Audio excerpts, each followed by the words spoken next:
Hail, and welcome to the Homebhoys. This is your resident Friday night in front of the computer or whatever you're doing with your cans, listening to us ramble shite.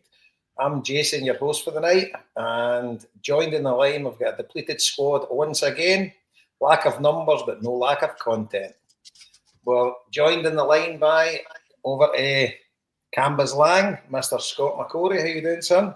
The place of dreams. Fuck me, Jason. Are you reading off a script? That was brilliant, man. Absolutely. Oh, man. I've got to sack that clown, man. Fucking hell. And there's me swearing the first 5 minutes, man. Your mouth got off a nut.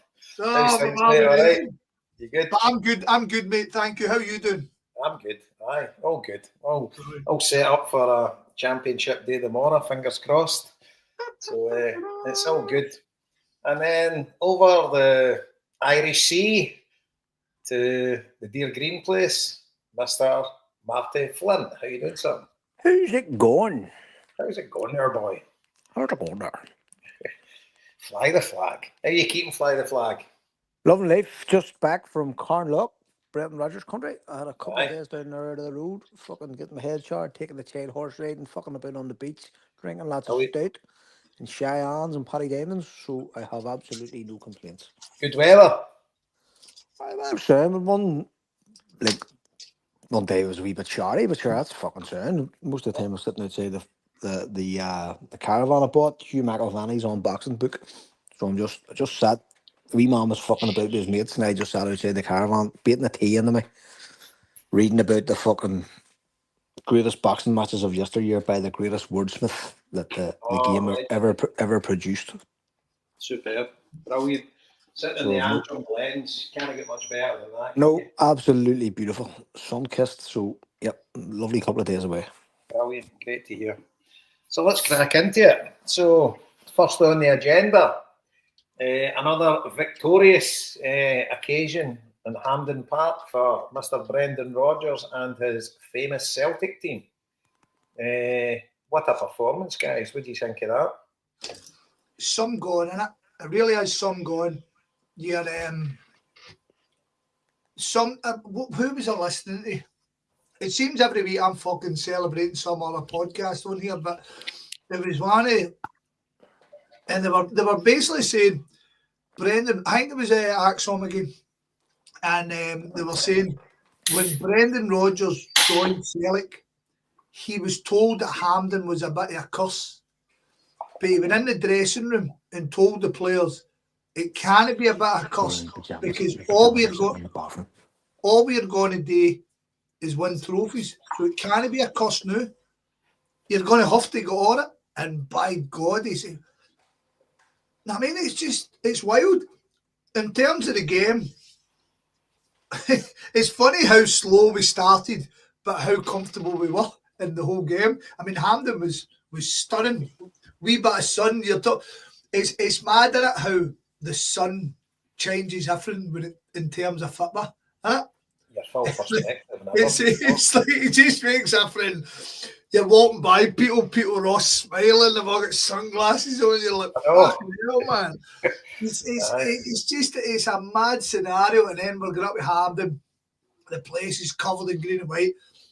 St Johnstone, again, I don't hold any hate for any team out with them all, to be honest. Even teams I dislike, I just don't hate. But St Johnstone have always befuddled me because we have lived through, we're living through one of Celtic's best periods, but we've also lived through one of St Johnstone's best ever periods as a football club. Yep. And they've never grown. They've just stayed the same. It's just impossible. Yeah. No, I know that. Do you know what I mean? And it's and we've seen how they've tried, and we've seen it might lead to a further discussion with regards East Kilbride and Caledonian Braves. It was something we were talking about recently. Marrty put up a link with the Lowland League, and East Kilbride have won it. Celtic have came second. I think Caledonian Braves came third. but it basically tells you the limitations of the populace of Scotland, because you've got these two gargantuan clubs, and then you've got these huge secondary clubs in terms of Hibs, Hearts, Aberdeen, Dundee United. Even, I heard them say Dunfermline, respectively. There isn't really a place for a club to come out of nowhere and grab the attention and grab people's, unless they were like extremely political, maybe. Do you know what I mean? See if somebody like come out and they were like the most right-wing team in the world, you might shook up just a whole load of balloons. Do you know what I mean? But so I'm looking over at St Johnstone fans, and God bless them, the ones that turned up, and well done them. And there's a big section, and they've got the fucking one of the podcasts. I've got a big banner on a whole load of seats, and I'm sitting going, it's, you know what I mean? It's kind of madness. We get the train, Scott, and we get off Mount Florida. And to be honest, when we were walking up the stairs, it was maybe about 70-30 Celtic supporters against St Johnstone supporters, something like that. Maybe they've got a good crowd during the day. And there was a few pottering about. And then we went into the snooker club, which when we play Aberdeen, it's always mobbed with them. And we walked in the snooker club and it was empty. They just Celtic supporters. And normally there'd be a right contingent if we're playing Hearts or anybody. Apart from them, you obviously wouldn't go there. But there was no St Johnstone supporters in it, and then you get into the game, you're just like, oh, fucking disgrace your support for a semi-final. You know?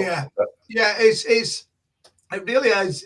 It's, but what can you, like, as we say, what can you do? Do you know what I mean? If they're fucking, well, like I say, my point was, I think it was around 2000, Jason, and you can kind of correct me here, but they played Rosenborg, and then they played Monaco, and like Alan Main had a fucking wonder game, to the point that by all accounts teams were talking about, oh look, by the way, this guy's a decent keeper. You're like, Alan Main, fuck's sake.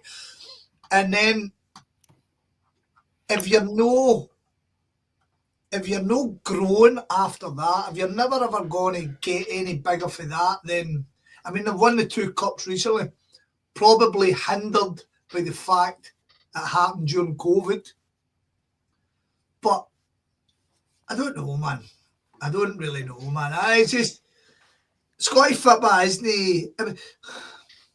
Look at Livingston, for example. Me and Marrty were talking about Livingston before. That's what I was thinking about. They're the same as Johnson. They just had a whole load of people who went to see them, and these same people are still going to see them, and nobody else is gone. Do you know what I mean? And it's. But I used to work for Motorola, and they sponsored them, and they gave out free tickets, willy-nilly to everybody. And see, to be fair, there's a load of, in Livingston, you've got Hibs, Hearts, Celtic, Rangers supporters. It's always a big overspill for Glasgow and Edinburgh. And a load of them would take their kids. But see, at the end of the day, they and their kids support at Celtic, or support at Rangers, or support at Hibs or Hearts.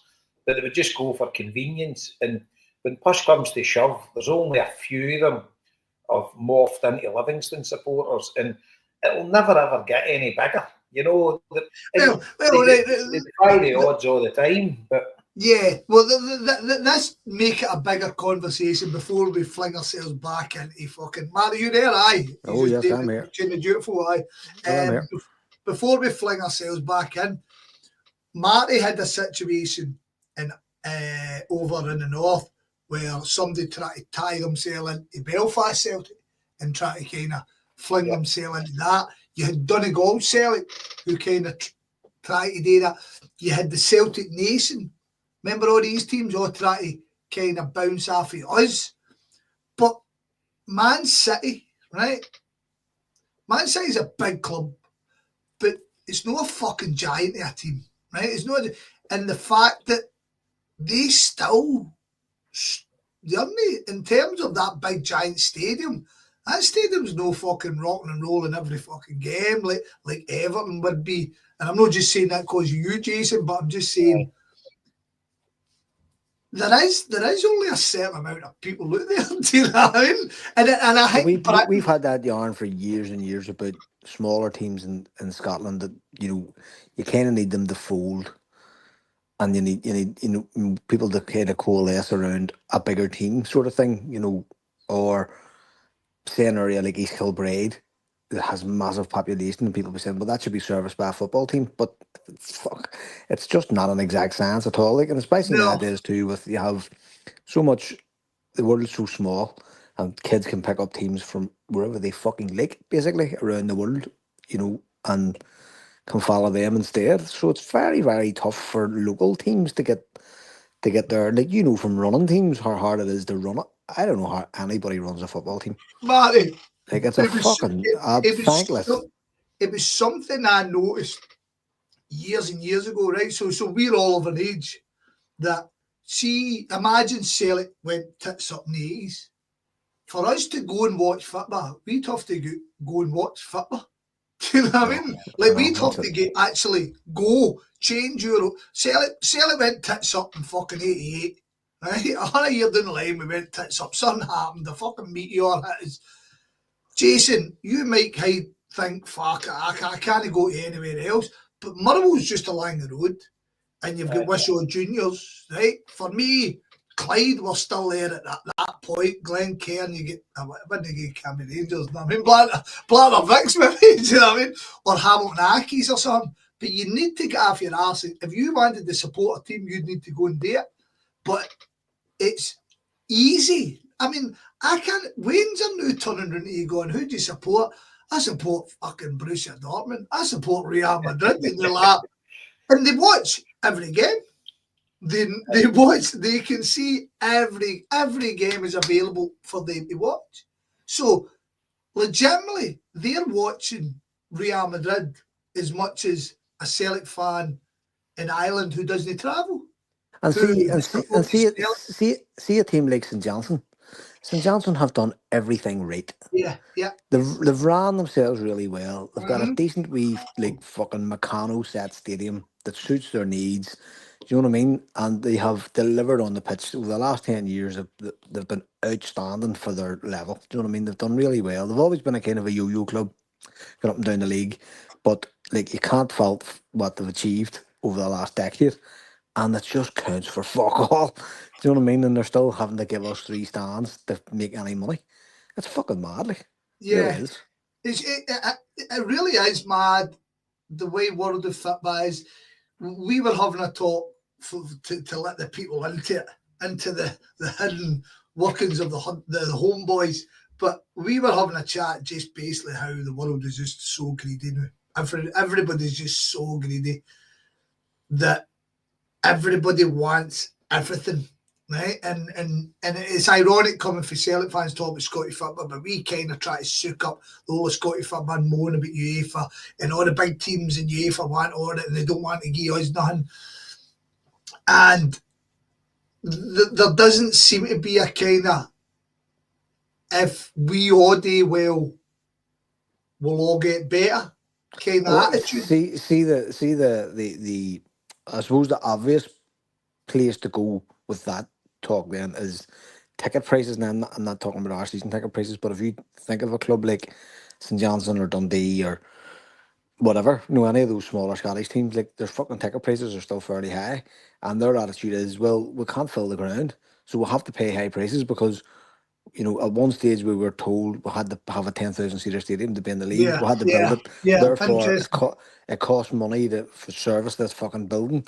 We're not allowed really to have, well, it's kind of frowned upon now to have a plastic pitch, so you have shut down that avenue of finance for us, where we could be renting the pitch out every night if it was plastic, or bringing in extra money, bringing extra people in through the doors who might become a fan, or their kids may become fans. So it's you can sort of fucking see where you're in the quagmire of. Definitely. Do you know what I mean? Definitely. And Jason made the point there about Motorola giving out free tickets. You know what I mean, and that's great. But it's kind of ferric, because if Motorola then goes on to fucking sponsor some other fucking team, you're left holding the baby, basically, But no. See, the thing was, I think, Marty, you would know this much better than me. If you give away tickets for nothing, then It devalues it. You basically value them at nothing. So 100%. so that means that they tickets are, you might have it in your pocket and you go, I got it for none. I don't need to go. Do you know what I mean? Whereas, I mean, that was always the thing about the English Premiership, which I understood, didn't agree with, but I understood was keep the ticket prices high. You're making it a premium. You're making it a fucking an event. Yep. I mean, it's gone beyond that now, where they don't want fucking normal punter in, as we've discussed numerous times. But Scottish football, I've said to you before, Scottish football maybe still has an opportunity to make itself what's the word? An alternative to the English League, somewhere you want to visit and you'll have a fun time and it'll be great for your family and it'll be great for your mates and it'll be great for the waddies to come over and you might keep the club in your heart because you come over. We've got this opportunity because there is tickets there to be had, but we just seem to kind of look down to England and try to copy them and it says, but anyway. Celtic. The thing is, you look at Celtic, but right, and we are riding the crest of a wave. Yeah. And that Celtic now shut off the season ticket waiting list. You can't even go on it now because my mate tried to get his newborn daughter on it, and it's closed. He put a photo up today. Well, do you want to talk about the season ticket renewals and then because we'll go to talk about it later on, but let's talk about the new. I mean, we all got our numbers in. Have you got your numbers in, Jason? Not that I'm going to ask you about it. No, I'm fucking terrified. Fucking hell! That is a 5% increase across the board. And season tickets on fire. Jason is terrified. And you just say to yourself, the amount of money, we're cash rich, and they're still fucking bleeding us dry. You know, we do everything, every penny, every fucking spare penny we've got, we use it to follow them the length and breadth of the fucking continent and further. And they still come back and just bleed us fucking dry. It makes you sick. The 5%, I mean, like, I never got wage rise this year, so the 5% is literally fucking walloped out of fucking my pocket, you know what I mean? There's no covering it, so, and don't get me wrong, we're sitting here, us three of us all sitting here, well off enough people. We can afford that. We might need to change here and change, but we can afford that. What the fuck is happening here? Is that you, Marrty? No, I'm just moving in my seat here. What's up? Jason? No, it's not me. I'm not doing it. Fuck knows. No, it's just, I don't know. It's just fucking, it is obscene, isn't it? It is obscene. It's totally obscene. And see, here's the thing, right? We are now paying EPL prices to go and watch SPL. You know, and as I say, I go down to watch Everton, and your match day tickets down there are no much dearer than they are to go and watch Celtic. And the fucking prices to go and watch the Huns, isn't fuck's sake, £50 fucking to watch. The tickets are out. I don't know much of them, but 57 will be. We charge them 57. They'll charge us 60 fucking quid. Now, by the way, no. The Old Firm game, Marty. Yeah, I'm sticking with it. It's called the Old Firm game. That's why. Change it 50. That was the whole fucking point the Old Firm started. We'll fucking do this and we'll do that, and we're still tickling each other's boys. Better pricks, man. And then up to Tannadice tomorrow, everybody that got it through, because it was late, Celtic sent them recorded delivery, so your 42 quid ticket was 51 quid. That's like, what the fucking fuck? £51 to go and see Celtic at Tannadice tomorrow. You never take you for a fucking £51 to take you for a fucking steak dinner and a couple of beers. By the way, here this one, our Joe's in hospitality tomorrow. £100 he paid. It's a bacon roll before the game, free swally. You get a pie and a cup of tea at half time, and then after the game you get 2 hours free swally and a 2-course meal. Yeah. That was, see, I wasn't on the ball at all. until I saw somebody in the huddle board said there's still some here. I asked the boys, and by the time the boys said 130 quid the one was going for. And as you say, if I This was take it, 100. right, no, that was the original ones, aye. And I'm kind of going. There's the prices there. I've just put it into the group chat. Look. So it's. But you're the normal punters. 56 Most people in that grun are paying 51 quid to go to this game tomorrow. 51 fucking quid. 51 quid. You go and watch the English Premiership. You're an away fan. You're paying £30. No, the frustrating thing is, see your actual match going fan, be it Dundee United, be it the Huns, be it us, be it fucking Hibs. We're all saying the same thing, going, this is bollocks. Whereas, do you remember we had the 20s Plenty campaign about 15 fucking years ago? Craig Anderson started it, and I don't know, it just fell away. But Marty, see, the thing is though, our clubs look at, I presume that most clubs look at social media, and social media in general is full of guys who don't go to games. So they'll be sitting there and they'll go, Celtic fans will be going, guys like us going, 42 banger for Dundee United. What's going on? A Dundee United fan will go, you charged us 38 quid for that, but it's behind a pole. So you deserve that. You deserve that. Instead of like, I know for a fact I could be talking to big your man for the Dundee United podcast, and I'll sit and go, scandalous what we pay, and he'd say to me, scandalous what you pay. So, and I know Mark Stratton said the same thing. I know my brother-in-law, Rangers man, we talk and we go, it's fucking garbage, innit? And the thing is, we've not got the common sense amongst all yous to sit down and go, bollocks to this. What's the strategy? What are we doing? Fuck this. We're not, and I'll tell you what, we should also be doing it with regards to Bevy, because it's scandalous. We were just sitting there talking about the clubs.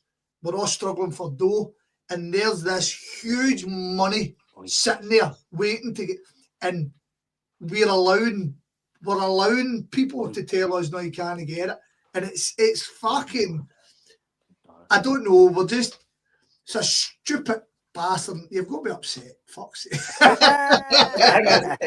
It's all our fault. First meltdown of the evening. It's because we don't get organised. It's the fans' faults because we are doormats. They can do anything else.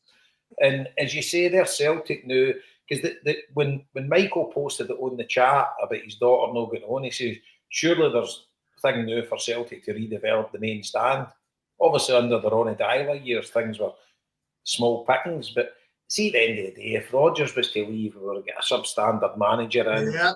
Maybe Dermot Desmond was to get fed up, and then the crowds would dwindle again. You know, if you weren't to get this fucking unequivocal success. But the only thing is, I'm genuinely surprised. I'm almost loath to talk about it in case it kind of draws attention to it, right?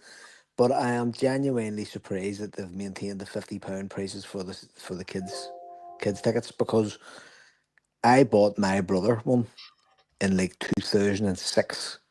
So that's how long that price has been held. It's 20 fucking years. So I'm surprised genuinely that it has lasted that long.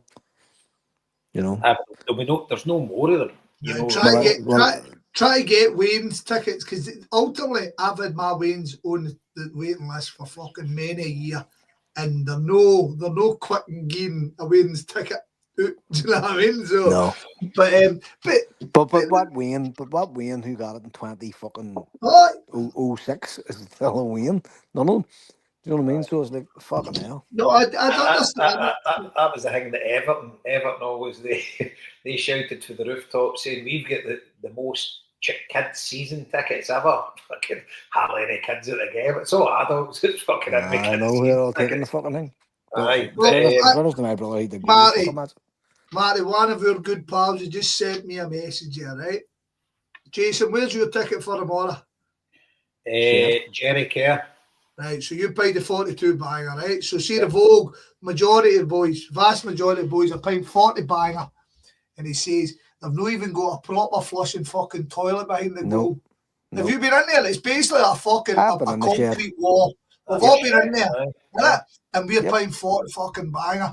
1970s facilities, 2030 pricing. Well 100%. said, It's Martin like Kearney. Well said. it's like a fucking it's like a bomb shelter. That's how I would describe the back. You see, the back the back of the Sorry, back of the Martin, shed. I'm What's going it? to go back to what Jason says. It is a right fault. We're not organised. We should have been organised years. Again, I'm repeating myself on this podcast. Hibs tried to charge us 28 quid and we all paid it because we knew, see, if I don't pay it, the guy next to me will pay it. I had an Ibrox fucking, what's it called? A fucking protest. I'm not going back to Ibrox. The price is Ibrox. That protest worked a treat in it. Fucking 56 banger for the fucking I mean, so we had a chance to stop at the end and we all hate each other. And like I say, I don't hate any away fans. We should all get together and go, this isn't right. And see next year, see when Dundee United come calling, we should say Dundee United, we're all gone. Listen, We should all go up. The Celtic fans could do that on their own. Easy, Marty, we could do that easy peasy, right? If people but the thing is, Celtic are just as culpable as all these cunts. No, 100%. And I'll tell you what, see if we could get the Scottish football fans or the match going guys, which again's no that fucking massive. We get the match going guys to go bollocks to this. Bollocks, no chance. We're no doing it. But see, Celtic fans, frustratingly, it's the same as the Huns. See if we don't take tickets, cunts will take tickets. Because the thing is, right, so see, Martin for the Green Brigade that's been on the show, good pal of yours. Fantastic, what guy. Texted me earlier, and see, because of work, he missed the St Johnson game, and then he just found out off his bus, he'd dropped down the list and he didn't have a ticket for tomorrow, right? So I made a couple of phone calls, and that's why I was late tonight. So I drove over to my good mate Michael, who listens to the show. Hello, Michael. Michael says, right, I've got a ticket here for you. So I drove over, picked the ticket up, so I've got it, so I'll meet Martin tomorrow, gave him his ticket. But that's him now doing the list because he goes to every single game, but through work, he couldn't get to one game. And it's the same if you're getting your tickets direct through Celtic. If they offer you an away ticket and you don't take it, see, for instance, we were all going to boycott, Marty, you would need every person to boycott so that you don't go down the list. And it won't happen because the next guy doing that doesn't normally get for that game, once he gets offered it, he'll take it and then he's up the list. And they've got to be the balls because we're just all desperate to go and watch Celtic. And it's, do you know what, it's getting to the stage now, and I'll be honest with you, I'm more into it now for a social aspect with my mates going in the bus. And I could quite happily give my ticket away for games and just go to the pub with my mates, sit there and watch it in the telly and get the bus on the way back down the road. And then it gets to the stage that do I really need my season ticket? Because it's merely a social. I mean, I do love Celtic and I love going to watch Celtic, but it's sticking in my throat now, the amount of money that it's costing. Celtic are going to win the league if you're sitting fucking moaning. I know. Fucking hell. Let's get to Hampden. Fucking. But I know, fucking hell. Mental. It's like a lockdown podcast in the making here. By the way, Jamie Brown, mate, I'm with you 100%, my man. I'd like to come back to, I'm going to star that one, in fact, and we'll come back to that. No, Hampden, right? Hampden. Let's get back to the point. As I say, St Johnstone fan, but what a beautiful day. And it's, but again, it's going to typify Celtic fans here, right? So obviously we're in a couple of beers. I've took the wee man with me, so I'm fucking my usual joviality at Hampden. So I'm watching the game and a couple of moans and stuff like that.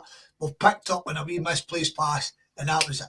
Boom. As soon as we scored, that game was gone and buried, and Celtic just started. There was a famous thing, again, going back to Martin Kearney, I don't know if he's listening, and there was a great Bobby Murdoch quote. Marty, you remember this one from one of the DVDs? And he says, and the fans were all crying, "Ole." Ole. That's what they could have been doing in that first half. See that for first goal to the half-time whistle, Celtic were fucking amazing, man. What a glorious fucking period of football that was. Honest to God, everybody we've ever criticised flung it back in our face. Every one of them. Fucking magic. Magic.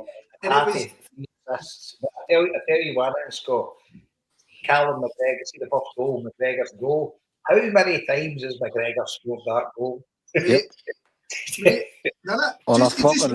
he waits for the guy to make a move. There's a space. I'll just put that. You see, he's cheating. Remember, like the Huns used to say what Nakamura done? He put the ball where the goalie couldn't get him. He's cheating. I mean, he's what a football player he is, and what a football brain he's got. And see the goals, they're just like he must have scored 30 goals the exact same as that. Yep. Just the way he does it, and it's effortless. And he just picks his spot too. He doesn't rifle it. That's what pisses me off about players like Tate and Trusty before him. You know, where they just blatter the fucking thing and it ends up fuck knows where. Do you know what I mean? But whereas McGregor just waits and just places it. It's fabulous to see. Beautiful. And brilliant. And then the Roadrunner, 2 goals and all. Fuck. Sorry, Scott, I've butted in. You were no, mate. This is what I'm wanting. I'm wanting kind of, because I know we usually kind of pass it around. What did you do? But let's just bounce off each other. Well, Liam and Joe's not here to ruin it for us, so fuck you. Fucking dies in Maeda. I mean, we keep going on about him every week, but fucking hell, man. What the fucking that guy? I just hope to God his family love Glasgow like nowhere in this planet. And he's just he's having a joyous time in his life and he's no interest in going anywhere else. Because how the fuck would somebody not come in for him? I mean... Right, stop saying it. It's almost as if you're wishing it at this point. Right, fuck off. Right, so the question to the panel here is, do we like Maeda better out in the wing than through the middle? Because Big Idah got his goal, which I was delighted about, and the big man, he was like kind of apologising to the fans after he scored, sort of thing. I don't know what, but because you're the shite in the Friday night. Aye, and fucking God love him, man. Fucking spewed in a taxi, big deal, man. Fucking imagine doing that. Oh Jesus Christ! We'd love to have a good few drinks. I mean, I tell you my fucking train track story, Christ. I thought Brendan Rodgers was great about it when he spoke about it. He says, Adam called me, he's an ultimate professional, he had a day off. And that's sickening that folk are videoing things. I've never seen it, to be honest with you. I've still not seen it myself, Jaybo. I'm interested in seeing it, to be fair. Exactly. What, a 24-year-old boy fucking, if he was spewing or no spewing, I didn't care when Scott Brown was sitting outside with a pizza. I didn't care when fucking... Not interested, man. Young guys get a couple of swallows. Exactly. Fucking Christ. If these boys have done half of things we've fucking done, man, God bless them, man. They'll end up fucking good as people as us. And the thing is, right, see if they weren't spewing, you'd probably worry a bit more because they're obviously no use to behaviour. Right? Like, guys like us are like fond of a drink. So we've been in that situation plenty of times, and you build up a wee intolerance to it. They've probably not. Anyway, back to your point. He just scored, you were delighted, but just the thing is with Maeda, he's still producing the goods playing out in the wing, and I know he was brilliant up front, but I don't know if that was a lack of Kuhn playing or whatever that we tailed off a wee bit. Although Maeda was still producing the goods. But we seem to be a better team with Maeda out in the wing. Yeah, I think so. I am 100% that Maeda plays wide. I'm 100%. There's no even any. I totally appreciate what he's done since he moved inside. I appreciate that he can move inside. I think that's a fucking an absolute bonus and a half. Do you know what I mean? Because we knew we got a striker that we put in wide. That's basically what we done. And the wee guy, the season he's had's been unbelievable. I think what he helps with the fullback, I think him playing on the left with Kieran is going to be a strange dynamic. I don't understand. I don't really know how we're kind of going to do it. I love the fact that we've got a guy, Jota, who can play left or right. He's like Adam Idah, makes 100 look shite. But I want to see Idah come good, but I'm not selling my soul on Idah. See if we can go and get a guy who scores more goals than all of them, then I'm fucking ball deep into that and all. Do you know what I mean? It's... Yeah. Nah, I like him. I like him. I like him wide. I think wide he's excellent. I think up front he's excellent. I just don't... I don't think it's an either or. Do you know what I mean? Like, see, be honest, if you can go and get a fucking another white guy in another striker, I'd be into that as well.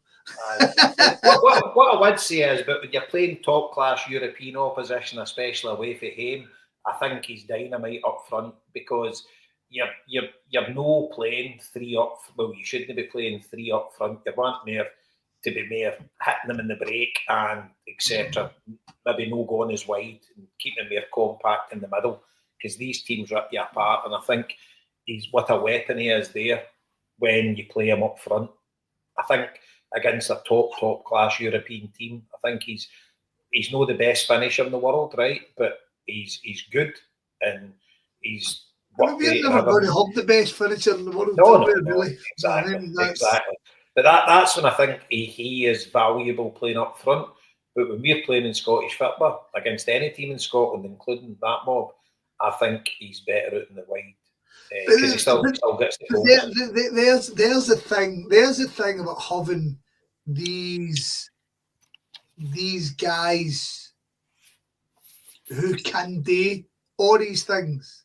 Do you know what I mean? There's the absolute phenomenal thing that you can have a guy that you can trust. I mean, the bare facts it is, right? We played Callum McGregor at left back, however bad that was, because we could trust Callum McGregor at left back. And that's the thing about Maeda, is wherever we put him, that boy will work his ass off for you. And see that's Marrty talked about running a football team. I mean, it's basics. Fuck, Jason, you're a gaffer. See if you had a guy, no matter what task you put him to, he gave everything he fucking go. Marrty, you're the same. You worked. You had your fucking. You've ran fucking operations and all that direct. Now, I mean, if you've got, it's the same in any fucking line of work. If you've got a guy that you can trust is going to bust his hole, and you know what I mean, then fucking magic. 100%. I mean, it would be. The irony is, the last time we properly had this conversation was around Christmas, and we were talking about Kuhn leaving, and the fact that Kuhn kind of fell off a cliff has lessened that talk, but it does. Maeda's now the guy that you kind of go, see if you get a great offer for him, and he isn't telling you I'm determined to go, then nah, he's the guy now that you kind of go, nah, he's no gone. Don't care much you offer. Do you know what I mean? I think it's cut and dried, Scott. Through past experience with watching Celtic, etc. See any player that's shown an inkling that they want to go, get them out. Well, they've got to go. I think that's fair, Jason. I think the amount of time. Why are we such a negative fucker? We're just we're talking about it. In the league with one of the best performances of the season, the Scottish Cup semi-final, we're down or up. We actually haven't down or up. We're all buzzing. Oh, mate. We're all fucking. Marty's fucking 15 kegs for a fiver. You know what I mean? He's fucking bouncing right now. Anyway, right. So second half, quiet again. We probably coulda, woulda, shoulda scored a million more. Love Jota scoring. I love the way he cuddled the fan. The fan that ran on's a clown. You shouldn't be doing that. Do you know what I mean? He was only a kid, wasn't he? Nah, but still, mate. Who's taking their way into the football? Right. See if that boy gets his ticket himself I'm led to believe this is not the case. I'm led to believe his dad was there. See, tell him to go. See if my fucking boy was at the game and he ran on the pitch, I'd be battering fuck out him, man. I'd be on the pitch dragging him off. I remember, see, years ago, man. I sat in the North Upper, right? We sat right at the Yeah, let's say right. you had the drippy down. We sat at the far right hand bottom corner of the North Upper, and there was a squad. I think the Fiscal Bride sat round about us. There was a wee guy with them, and I don't know if you mind the game. It was one of the last games of the season. Do you know what? I don't think we won. I think it might have been the Lennon. See when Lennon won all the final games of the season. Yeah. And I think it might have been that one. Next thing the wee guy disappeared. I didn't notice. He was sitting at us.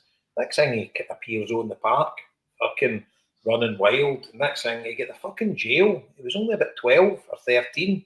And his own man had to go and fucking get him out. And mind there was a big kick up the way the coppers and the stewards and that were manhandling him and stuff like that. But fucking you don't have your fucking nut. He went and done it himself to the top tier. Fucking fun away you get done. Then go in the park. Fucking half his nut. What is the thing? What is the thing not getting running on the pitch? I mean, his dad had fuck all to do, mate. It wasn't his dad, it was me. I know, but I'm just saying, fucking himself. What is the laws that are running on the only one I can justify was the time our Joe got the jail doing it at Motherwell, and it was the one Chris, my mate for Hamilton, he ran on the park dressed as Superman at half time. He done that as a bet. Joe was drinking a bottle of Budweiser in the ground and seen him on CCTV, so they came and fucking lifted him, took him out at half time. Put him in the cells. Joe's lying in the cells. Next thing, fucking open the door. You've got a companion. fuck Chris in with a Superman suit on. Chris is the picture that they got him is just. Aye. Fucking unreal. He done it for he got £100 or something like that for his mates bet and he wouldn't do it. So when they put him in the cell with Joe, he's like, what the fuck you want to put beer here? I'll just break out of this cell. I'll just punch my way out. I'm Superman. So Joe didn't know him. Joe's like, who's this fucking rocket? So they end up letting the two of them out at half time, and that was it, right? So I was up the West End one Friday night, and I said to her, Joe, going to meet our mate Chris for a couple of pints. He's like, I ain't bother. Fucking walked in and Chris is still there. And Joe's like, I fucking know you. That's Superman. Chris is sitting on my ass. Aye, there you, Chris. Didn't tickle. Joe's like, you Superman. He just burst out laughing. He's like, aye, that was me. Oh, Jesus. Superman. Fucking brilliant, man. So, at least he's a reason for going. But I'm no for it. And the ironic thing is when you follow Everton down in England, they've had the best pitch invasions ever. Oh. They've had hunters. I didn't like the one the boy would own and both the Mendes back to swap jersey with the boy. I thought that was. I know that boy doing it at Niagara doing at Arsenal. Who was the player? Was it Akinbaye? Alex Niagara. Yeah, he basically said he was hopeless, wasn't he? Aye. He says, give us your jersey. Fucking keep your jersey. I'll do better than you. But the best one ever was the guy. He's a legend in Liverpool. See when Graham Sharp scored the volley at Anfield, and the boy mind they all just compiling on for Danny Road, and the guy does the windmill. He's running with his arms up like the aeroplane. It looked like the guy out of Proclaimers. You're the one I'm talking about. See if you get the video up. Graham Sharp scoring at Anfield. The volley scores it into Danny Road, and the Everton then just piles on the park. And there's one guy, he's got like a Parker on, and he's doing the fucking aeroplane, and he looks like a guy out of the Proclaimers. He's everybody knows him down there. Aye, fucking brilliant. They've had some absolute peaches over the years. But no, I'm not a big fan of it myself. I get when the player runs behind the goal and they jump on the ash and all that, and you do that. I totally get that. And a good pal of mine actually, I watched the game down in Liverpool. I was at the first Everton game of the season. Celtic playing away to Aberdeen, and we were getting beat 3-0 or whatever. We come back to draw, win 3-2, come back to draw 3 each. Oh, I was at 93, 94 or 5. First game of the season. Would have been about then, aye. I remember that. Aye, and a good mate of mine fucking jumped on the park and cuddled the hangman and get the fucking jail go the next morning in Aberdeen. I was there in the water. Nah, no for me. I know.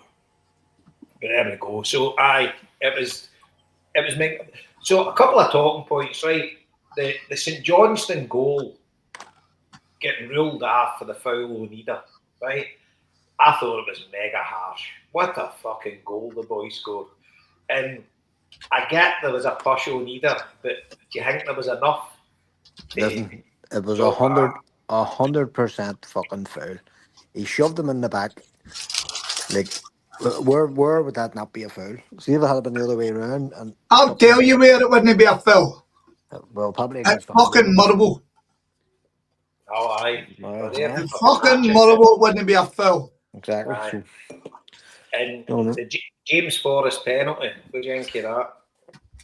Again, so we were not here. See, I did at the start, but see when you see it again, you see the replays and that. But the smack in the face surely would be fucking considered a foul. So if it's a foul, it's a foul. I think we're off a fucking thing about penalties. I think we have a thing in our head about penalties. Like, it's not. Do you know what I mean? If there's a foul in the fucking box, it's a penalty. It doesn't matter if it's a soft foul or a hard foul or whatever. Do you know what I mean? And like, you feel sorry for that wee lad not getting his goal, but it was a fucking foul. You can't argue that double-handed pushing it back as a foul. 100%, Marty boy. 100%. So it's like people go, oh, it's harsh. Marty, sorry, I'm going to cut on you. I'll tell you where it's the exact same. Do you remember when Ibrox, they scored immediately? I think they made it 3-1 and then they made it 3-2 straight away and they chopped it off. Would that be right? Or they made it 3-3, something, and it was the same thing. It was the same fucking foul. Cunts have got to realise a foul's a foul. Yeah. Doesn't matter because you're 4-0 up and the boys fucking. It's the same. What I'll put it in the same context is if you're winning 4-0 and there's been 18 fouls and 55 subs and fucking 14 guys injury that they only stick a minute on because the game's fucking done. But sure, they blew the game up there at 90 minutes, dead on. Like, and yes, why did they do that? Well, I don't know. No, I know, but they should have done it. That's the point. There was subs and there was injuries, so they should have played the extra time. But 100%. I was listening to Radio Scotland, and they were saying that they think that. Do you remember? You actually saw it on TV. Their manager came over to Rodgers and spoke to him, and I think that's where it came from. I think that their manager went, "We don't want any extra time. Just blow it up."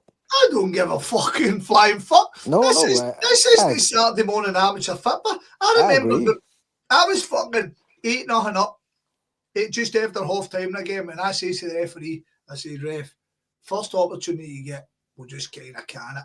And I said to their manager, right, and you try to be nice because you battled the team. There's nobody's getting any enjoyment out of it, right? But this is professional football. Fuck that, right? No, you've got me again, Marty. Fuck's sake, I need to stop my beer.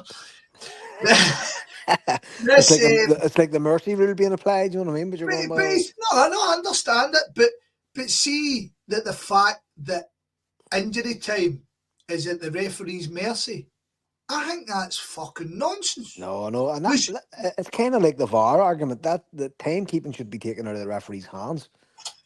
I think it should be like American, well, for want of a better fucking comparison, it should be like American football. The clock runs, somebody manages the clock. But like if you could think about it, like if say Maeda was going for his 50 millionth goal of the season or something, like breaking a record, and they blew it up, and when he was burned down on goal, there'd be fucking rats in the standings. You know what I mean? If it was something along those lines. So Johnson fans all fucking kicking off, all four of them. By the way, did you see the St Johnson fans slagging the Celtic fans for leaving at half time? That was mad, but there was photographs. was photographs of that I saw taken outside from like burger fans, and our fans were fucking streaming out at half time. Aye, like, mate, honestly, fuck. There was, What the fuck? Like, what would you do that for? fucking all the boys. You know a lad of them. They were all. By the way, we're going to bring somebody in here. There's a 3-goal rule where a lot of folk. Some folk have got a 2-goal definitely. rule. That's Jason. That's exactly what happened. That's exactly what happened. Was Andy? You can turn your camera off. By the way, mate.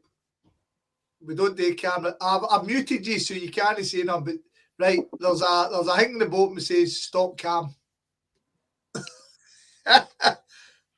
Or you can right. That's us. Right. And Andy, when I used to phone your radio show, and I was a Jason, how are you, mate? All right? How are you, Andy? I'm good, man. We're introducing Andy Cameron the show, right? Fucking shitty comedian. I think he's about 940. No, this is the famous Andy Cameron skid from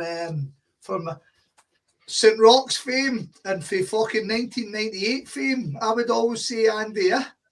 He's a fucking actor. He's a football manager, a football player. He's a scout. Fucking does everything. How you keep the Swiss Army knife, so. No, what's happened to you, lads? No, what's happened to you, lads? I was a couple of weeks ago, right? I'm half scooped to now, right? So a couple of weeks ago, I was watching the show and Scott was on his sale, and I sent him a wee text saying, "Mate, I would love to come on and chat, right?"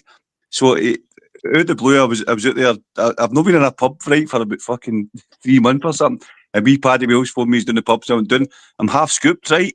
And I seen a message from Scott saying, "You want to pop on?" And I went, "All right, then." So as soon as I pressed the button and I seen that video, I thought, what the fuck am I doing here, man? But anyway, Scott, it's nice to hear I gave me that introduction. Thanks very much. It's nice to join you guys. Thanks very much. I'm going to fling a wee hang up there. I don't know if you can see that. Billy Reid said he's pissed at the walking football though. Billy's a cheat, mate. Billy's a cheat at the walking football. He picks all the best players. That's how I'm always in his team. Right, to give some Andy, Jason, you've already spoke to Andy a million times. We had Andy on when we used to do the spaces. Andy would come on and give his fucking football chat. So I've known Andy because me and Andy came across each other in amateur football. And he ran Blocky and Star for up in Royston, and we became good pals through that. He invited me up to St. Rock's. That's how I ended up at St. Rock's. So he was a manager. He revolutionised that club. I still think he deserves a wee bit more credit than that club give him. However, and then he's moved on from there, and me and him are still pals. But he's still a massive Celtic fan. Goes to every game he can. So and his football's opinion, despite him being a specky turn up, his football opinion's pretty damn good. Sorry, man, I'm one of them too, and my opinions are terrible. Yeah, there you go. We've got 2 specky digits on. But Jason, you're a specky cutter, no, aren't you? Only when I'm in front of the computer. No in normal everyday life, but it's coming. So that's it. How are you, Paul? I'm all right, mate. I'm good, actually. Do you know the funny thing about it is, mate, I don't really get, since I stopped doing football, really, I do a select team for the Saturday morning league, but it's not the same. So since I stopped doing football, I don't really have the opportunity to speak much about it. So I started phoning the Radio Clyde phoning just so I had somebody to talk about football. It's fucking mental, man. People keep saying, I heard you on that show, but nobody tells me I talk shite, so I must be doing all right so far. But no, it's good. It's good to join you. I've been a big fan of the show for a long time. I came to the one of the dues you had down in Gracie's. Well organised, good chat. Do you know what I like about this show is? Was that the one, Skid? Was that the one that Scott was walking across the tables with a fucking microphone? Was it that one? That's the one, mate. That's the one, Jason. Do you know what the thing about you guys is? I hope you take this as a compliment, right? Please don't be offended. You see me, you don't give a shit, do you, man? You basically say what you think, and you're not toeing the line anybody. A lot of these fans, sort of forums and chat shows, there's a sort of company line in there, and I think sometimes it's too corporate. Sometimes I listen to you guys, I think to myself, thank fuck people are still allowed to speak their mind. We've been very aggressively protective of our fucking willingness to talk bullshit without fear of reprisal. You know, it's like and like we've talked before. get about, sometimes we get invites to the press conferences and stuff, which is lovely. It's nice that the team inside Celtic Park would even think of us to ask us along, but it's not really for us. It's not our thing. Like, we just want to talk among ourselves or with our pals and the chat room and just let people vent. Various times. I don't know how this works. So see if I butt in sometimes, Scott. You know me well enough. You need to tell me to shut up, right? So I butt in a lot. So I apologise for this, right, up front. Not at But see, all. for me, see you talk about the press conference and stuff like that. I think you need guys like you there, right? Because I sense this, and I suppose I'm going to be disparaging about other forums, right? And then I'm going to say without being disparaging other forums, right? I think sometimes these guys, they go along to the press conference and it becomes about them, right? Rather than the voices of the people that they're actually fucking representing. Whereas if you guys go along, you're not going to be eating you're not going to be going along and try to get brownie points, you know what I mean? It's about asking the questions that it's supposed to be fans representative, but sometimes I feel as if there's a wee bit of egos and shit like that going on with the sort of a forums. I don't know, maybe I'm out of order saying that, but that's how I feel. But I think you guys should go along it. I don't think you're out of order in saying it. Right? So to get to this, as Marty says, we kind of get invited to it, right? So what we're in now is we're in an era where there's a whole bust of people, and this is a job. Know what I mean? Aye. And us as an age, we can't get in our heads that people are getting paid for sitting waffling shite. Know what I mean? Just saying, guys who are the journalists telling us, we kind of come for that. But that's what it is. I mean, YouTube, we've all got Waynes. Well, I mean, like, me and Marty, Waynes are a wee bit younger than yours, Andy, and Andy, yours are a wee bit younger than Jason's. But we all can see how YouTube is huge. YouTube's massive, man. And these guys get invited to fucking everything. Go and look at all these YouTubers and look at the YouTubers at Celtic. See all these cunts getting invited to stuff. So these people, but as you say, to keep it right and to keep themselves going, they can't go in and go, Brendan, what the fuck did you know pick that guy for? No, I get that, mate. I get that. I get that. No. But to come back to us, the frustrating thing for us is everyone has work, so we can't get today. I mean, there's a Friday. By the way, this is an open offer to anybody who's out there who fancies it. We often get invited to the live prep, and we would like somebody to go on our behalf. But now, we have no interest in you going and calling people dicks and fucking causing chaos. But if you're interested and it can help us, then you can take our invite, because none of us can go. We enjoy going. Mate, I've been on a podcast for 3 minutes. I'm getting offered to go to Celtic Park to a fucking media conference. That's his class, mate. That's his class. No, but what I mean was that's not the angle I was going to. I meant was I want you to sanitise, mate, and see the guys who fair fucks to them, right? The guys who put on the shows and they get the listeners, they get the views, they get.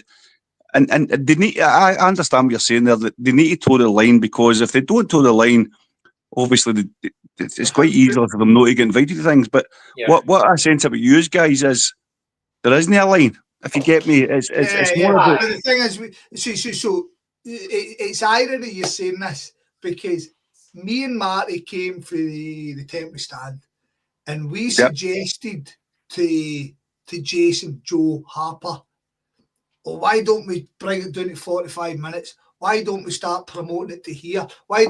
And me and Marty basically told, go fuck yourself, you pair of wankers. I mean, all we're doing is we're sitting talking to each other because we're pals. And there's a whole load of people like listening to our waffle. And me and Marty quite quickly went, aye, fair dues, aye, that's sweet. And then you're right, Scott. And the basis, I mean, I wasn't on Homeboys at the start. It was Joe, then Harper, then Paul, and that was on it, and then I joined it. And the thing that I didn't know anything about podcasts, and somebody had said to me once, and I was working away in Birmingham at the time, and it was the Lost Boys, and then the Homeboys. It was Chris McGuigan and that. So I'd be working in Birmingham, and I'd be going out for a curry after I finished work. I'd be getting the tram for Birmingham City Centre out to Smethwick. And I'd tell you, phones in, just listening to. I was loving it because I hadn't heard them like this before. So you're talking about, this was before Rangers went bust and everything. So it was like, when 2012 was that? So it would have been 2010 or something. And I was like, fucking, this is amazing, right? So I had my earphones in, just listening. I was going for a curry myself and just got a few pints with a couple of locals and whatever. And then on the way back in the tram, I'd be listening to it again. I was like, great. So then they said to me, just come on, man. So they sent us an email or something. So I went on, enjoyed it. And it always was just guys talking shit about Celtic. You didn't have to watch your P's and Q's. You didn't have to.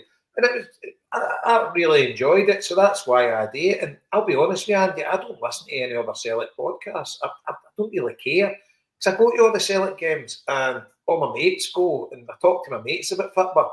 And obviously Scott, Marrty, Jonah are my mates as well. So we've got a wee chat. And I've got enough Celtic content with that I don't really need anything else. And I do listen to the odd podcast, but it's no Celtic ones. I just listen to fucking current affairs shite and things like that. But see what you said there, though. You've got the opportunity to speak to your mates, the guys on here about that sort of stuff. I've sensed, right, and Scotty, on all these things that I say, at any time, just tell me to shut up, right? Because you know me well enough, and the rest of you guys will tell me to shut up as well. But I've sensed that a lot of that's gone, right? See, in the last maybe 10 or 15 years, right?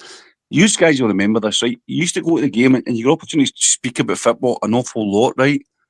See, like you go to the game, you talk about it in the pub before the game, you go to the game, you talk about it, you go to the pub after the game.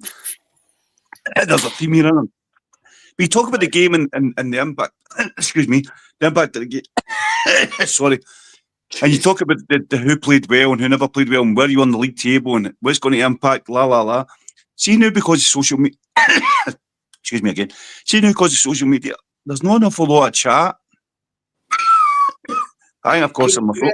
You know what I mean?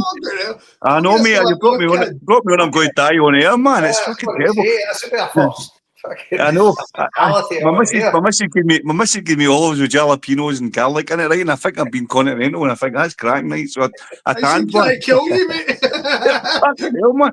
No, what I'm saying is, you used to get. See, it used to be normal. You go to the game, you talk about the game before the game. Talk about. See now because of the whole influx with the social media, there's not an awful lot of rooms for. See, guys like myself, right? Who go to the game. I go on the bus and I'll talk to my mate John Monaghan, who I go to the games with. I've went with for years. But I know, remember him, Scotty boy. But there's no an awful lot of dialogue in my life, right, about football between Saturday to Saturday. Do you know what I mean? But what you the way they used it is, he's basically talk about the game, he's talk about the emotions, you talk about, sometimes talk shite, to be fair.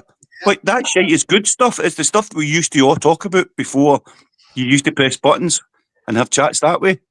Aye, you're right. And it's like, yeah, I see it myself, going the same supporters bus and that, and like we have got a kind of right old school supporters bus, and I don't mean there's very few like majorly old folk on it, a couple. But it's all like folk. The optimum age on our bus is between 30 and 55. Yeah. You've got maybe about 7 or 8, maybe 10 young team, 16, 17. And see, to be fair, they're no sitting on their phones or anything like that, because we got a right good crack on the bus. But you do see some of the younger ones, like after the game, they'll be on the huddle board, they're Celtic minded. And they'll be reading that and then replying to it and all that. And you're like, you're on a Celtic supporters bus here coming for a away game. Just talk to the guy fucking sitting across from you about the game. Why are you fucking saying that? Andy took on St. Roch's under 20s, and I went like to help him, right? And I was coaching with him. And we took a wee trip up to Dundee. We're up to Lockheed. In fact, was it Lockheed, Andy? We went Lockheed, I went to Lockheed one of the times, right? We're up to Lockheed, remember? And remember me, you and Sweeney were down the front of the bus, all rattling into each other, slaughtering each other. And all the team, all these boys at 18, 19, 20, all sitting up by the phones. Some of them had headphones on, the majority of them all sitting on their phones. Not a word at them. Andy? Oh, was that the under 20s? That was the under 20s we had, wasn't it? Aye. Well, do you know what? I end up training these boys, right? And by the way, good football players, good boys and that stuff. Yeah. But by the way, I still see a good lad in the game. But see, in my fucking life in football, right, I actually genuinely, you can't quantify it, right, but I genuinely seen a change in the way that people communicate. When we were younger, Scott, when my budget team played against your team, right, there was always battles, and there was always things happening, right, but basically people spoke, you know what I mean? Do you remember when we had a training session and we said to the under-20s, you can't pass the ball until somebody speaks. And by the way, never done it. I used to joke to them that you'd be better getting them a phone and going on the park so they text each other for a pass. It's a different world, mate. It's a different world, mate.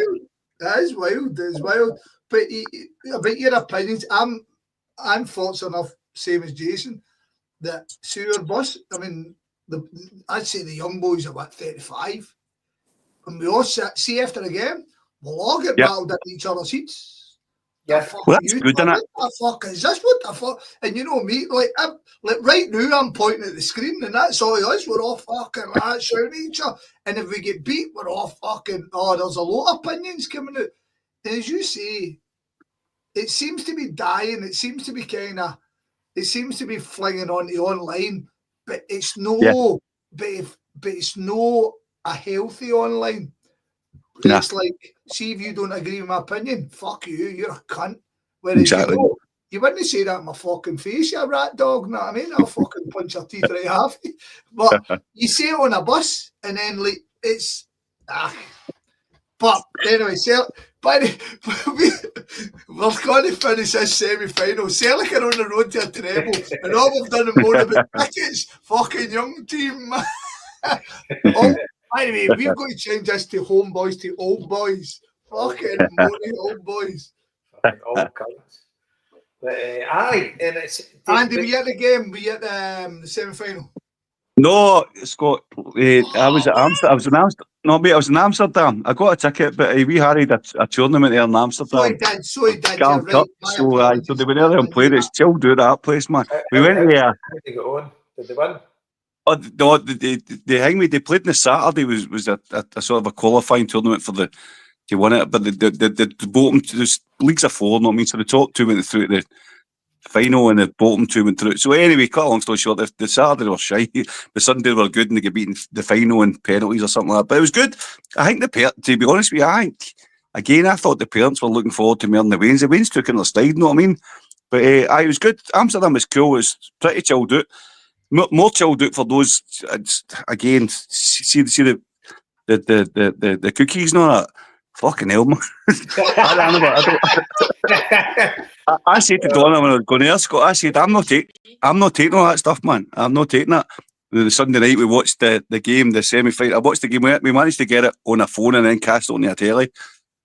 And then we had all this stuff left. Mate, I was fucking out my nut, man. So it was magic. So I sort of chilled week. I sort of chilled week now. So the answer, the long-winded answer to your question is no, mate. I wasn't at the semi-final. Did you go and visit the Fenian lamppost when you were there? No, I never left the camp. I think there's not many folk visit the Fenian lamppost anymore. I think if I was in Amsterdam, I'd always make a point of going there. Yeah, I'll tell you one thing. I'll be in Bilbao in June, right? I'll definitely be a photo outside that Little's. The lamppost is gone, Jason. It's not there anymore. Aye, but you know the vicinity where it is. Oh, aye. I'll always be there. I got the photo. Sorry, Marty. Right, a wee bit of silence, guys.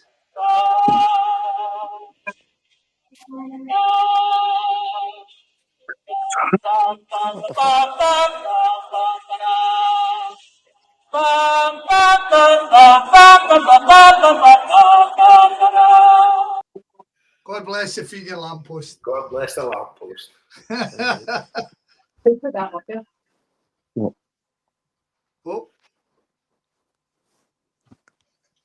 Somebody getting dug up. You get your jotters, Marty. No, Who's getting into trouble? Who's getting into trouble? Is it you, Andy? I think it was me, mate. Aye. You get into trouble, Andy. I don't know the rules yet. I don't know the rules yet. Here, first date on the Homeboys, and you're getting the divorce papers given to you. That's my type of I thought it fucking was a girl. crack vacuum coming in there, Marty. But sorry, No. apologies. Andy, Either you way. get your own Nah, crack listen, man. vacuum. I've not got the rules yet. Sorry about that, guys. No, that Andy man gave comes you away. I'm on my on own. the Homeboys. Oh, fuck, man. Andy, Hey, once I get my arse felt with Linda, I fucking didn't like it. Andy, People are mate, still pulling me up for it. it's you the shut funniest up, thing she ever. said. Jason was singing a song. I think it was a fucking athletic club song. And fucking the next thing you go, oh, you shut it. But Jason, the truth of the matter is that we all know that they're the boss. So it doesn't really matter. We can talk shit. Us, we all of us in this chat can talk as much shit as we want. But there's only one boss in the gaff, know what I mean? Here, I'm just saying, Jason, the Minister for fucking Finance, Catering and War is away this weekend. I'm on my fucking own. Finance, catering and war. I'm on my tour here with this other fucking crackpot. That's why I'm running out here trying to keep him quiet. You've never fucking ran in your Scott, life. Scott, my opinion on the game last, if that helps, Go right? for it, yeah, go for it. On the game last week, right? I thought that it shouldn't take a defeat to re-energise anything, right? And I thought the manager was pretty cute. And for me, I think Jota should be. Again, this is debatable, but in my opinion, right, I think Jota should be somebody who we're putting front and centre as building the team going forward for next season. I know there's all the chat about him not being fit for next season, but I think what the manager did was, I think what Brendan Rodgers did when St Johnstone beat us a couple of weeks ago, I think he's looked about and he's went to himself that there's certain things that need to change. And I don't know the chat amongst you guys, I don't know the chat amongst the people who listen, right? But for me, for a long, long time, Scott, I don't know if I've said this to you before, I don't think Nicolas Kuhn's as good as people think he is, right? And I think that the message after the St Johnstone defeat was more aimed towards him than anybody else. That message about when you play for this team, you don't switch off. You don't just play in Champions League games against certain teams. You need to play every single game, right? So I thought it was good that he dropped them the previous game, and then he kept them dropped for the next game. I thought it was quite an intelligent move, and I was glad that Jota scored when he came on, because I don't think he was as bad as other. I do believe, however, and this is my big thing at the moment, right? I don't think Kuhn's as good as people think he was, mate. I never bought into the fact about him. I think he was a flash in the pan. I think there's that whole thing about people coming in and performing really, really well and then settling down. And I don't know whether or not there's a correlation between when Jota signed in January and Kuhn's dip in form is about maybe Jota's just better than them, and now we're looking at we're looking for something more from him. I don't know. So that my appraisal on the semi-final, very, very perfect. The first 30 minutes was nip and tuck, I suppose. After the first goal, I thought excellent. Anybody want to jump in? I've got an opinion, so anybody want to? I get your point, Andy, right, about Kuhn, right, but you can't deny what's happening in front of your face, right? And obviously when he came, he was pretty poor, and it all seemingly was down to the toothache thing or whatever was going on, right? But then he settled in, and you can't deny, see, for the first half of this season, he was outstanding. He was our best player. He was brilliant. But maybe a lot of that was down to with Alistair Johnson being outstanding as well, and the two of them playing together, good understanding, overlapping runs, letting them cut inside. And the one thing I would say is a lot of his goals were very samey. You know, he was always like Johnson would pull the defender away, he would get space, he'd pull inside, he'd cut inside, then the shot with the left foot. So maybe limited in what he can do, but he was outstanding, and there was no debating that. I don't think anyway.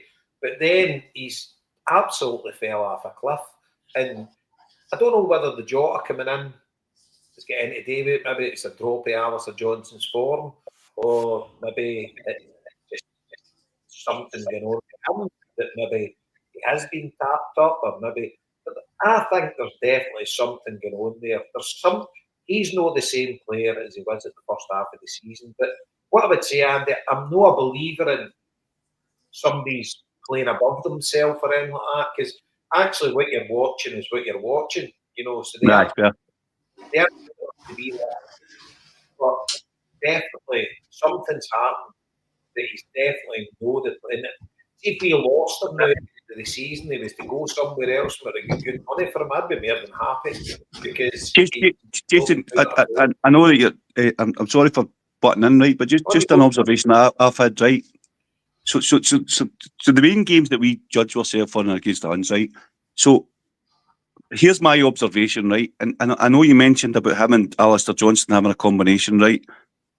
I think for the start of the season it's bigger than that. I think that him, Johnston and Engels together have got underlaps, overlaps, and the combinations between the three of them are outstanding, right? And I think that, by the way, I'm going off track here a wee bit, but I've never had, as I said to you earlier on, right, I don't get a chance to talk about football at MD, so I'm really glad to get the opportunity to share this, right? So here's my view on something, right? Engels, Johnston and Kuhn, the start of the season have got great combinations. There's three of them, one underlaps, one overlaps. They were excellent, right? So the games that we judge ourselves on are the games against Rangers, right? So they came to Celtic Park a couple of months ago. And what happened, see, when Callum McGregor was injured, right? I think Brendan Rodgers made a wee bit of mistake by moving Engels into the McGregor role. And I'll tell you why, right? So he's took Engels out of a role that the three of them combine very well, right? And he's put him in the role that Callum McGregor usually plays. But I think everybody on this fucking chat will agree, right? That see during that game, right? Alistair Johnston was absolutely terrible, right? Nicolas Kuhn was absolutely terrible. Now, for me, I think it was McCown that started that game in that area of the park that Engels usually plays. For me, it wasn't about the two being bad. I'll get to my main point when I finish here, right? But then Schmeichel didn't have a great game. His distribution was poor. And Engels didn't have a great game either, right? So for me, what I think, there's two things here, right? Engels moves out, they take away the three people playing together and that sort of a combination, Engels, Kuhn and Johnston, right? So they lose something right away with that. Engels drops in and plays in the number 6, and Engels' movement isn't the same as McGregor, so therefore Schmeichel doesn't play as well as he normally does. But see, for me, I'm not slagging individual players here. I've got an observation, and none of you might agree with this, right? For me, that's the first time I've ever thought to myself about a Celtic team that's, I don't know the right terminology, right? That's overcoached. It's like a jigsaw puzzle. When number 1 gets it, it's going to number 2. When number 2 gets it, it goes to number 3. When number 3 gets it, it goes to number 4. So when you move Engels out of that position, all of a sudden it all breaks down, right? So Schmeichel's not getting Callum McGregor to knock it to. In the area where Kuhn and Johnston play, there's no third person that's in tune with them.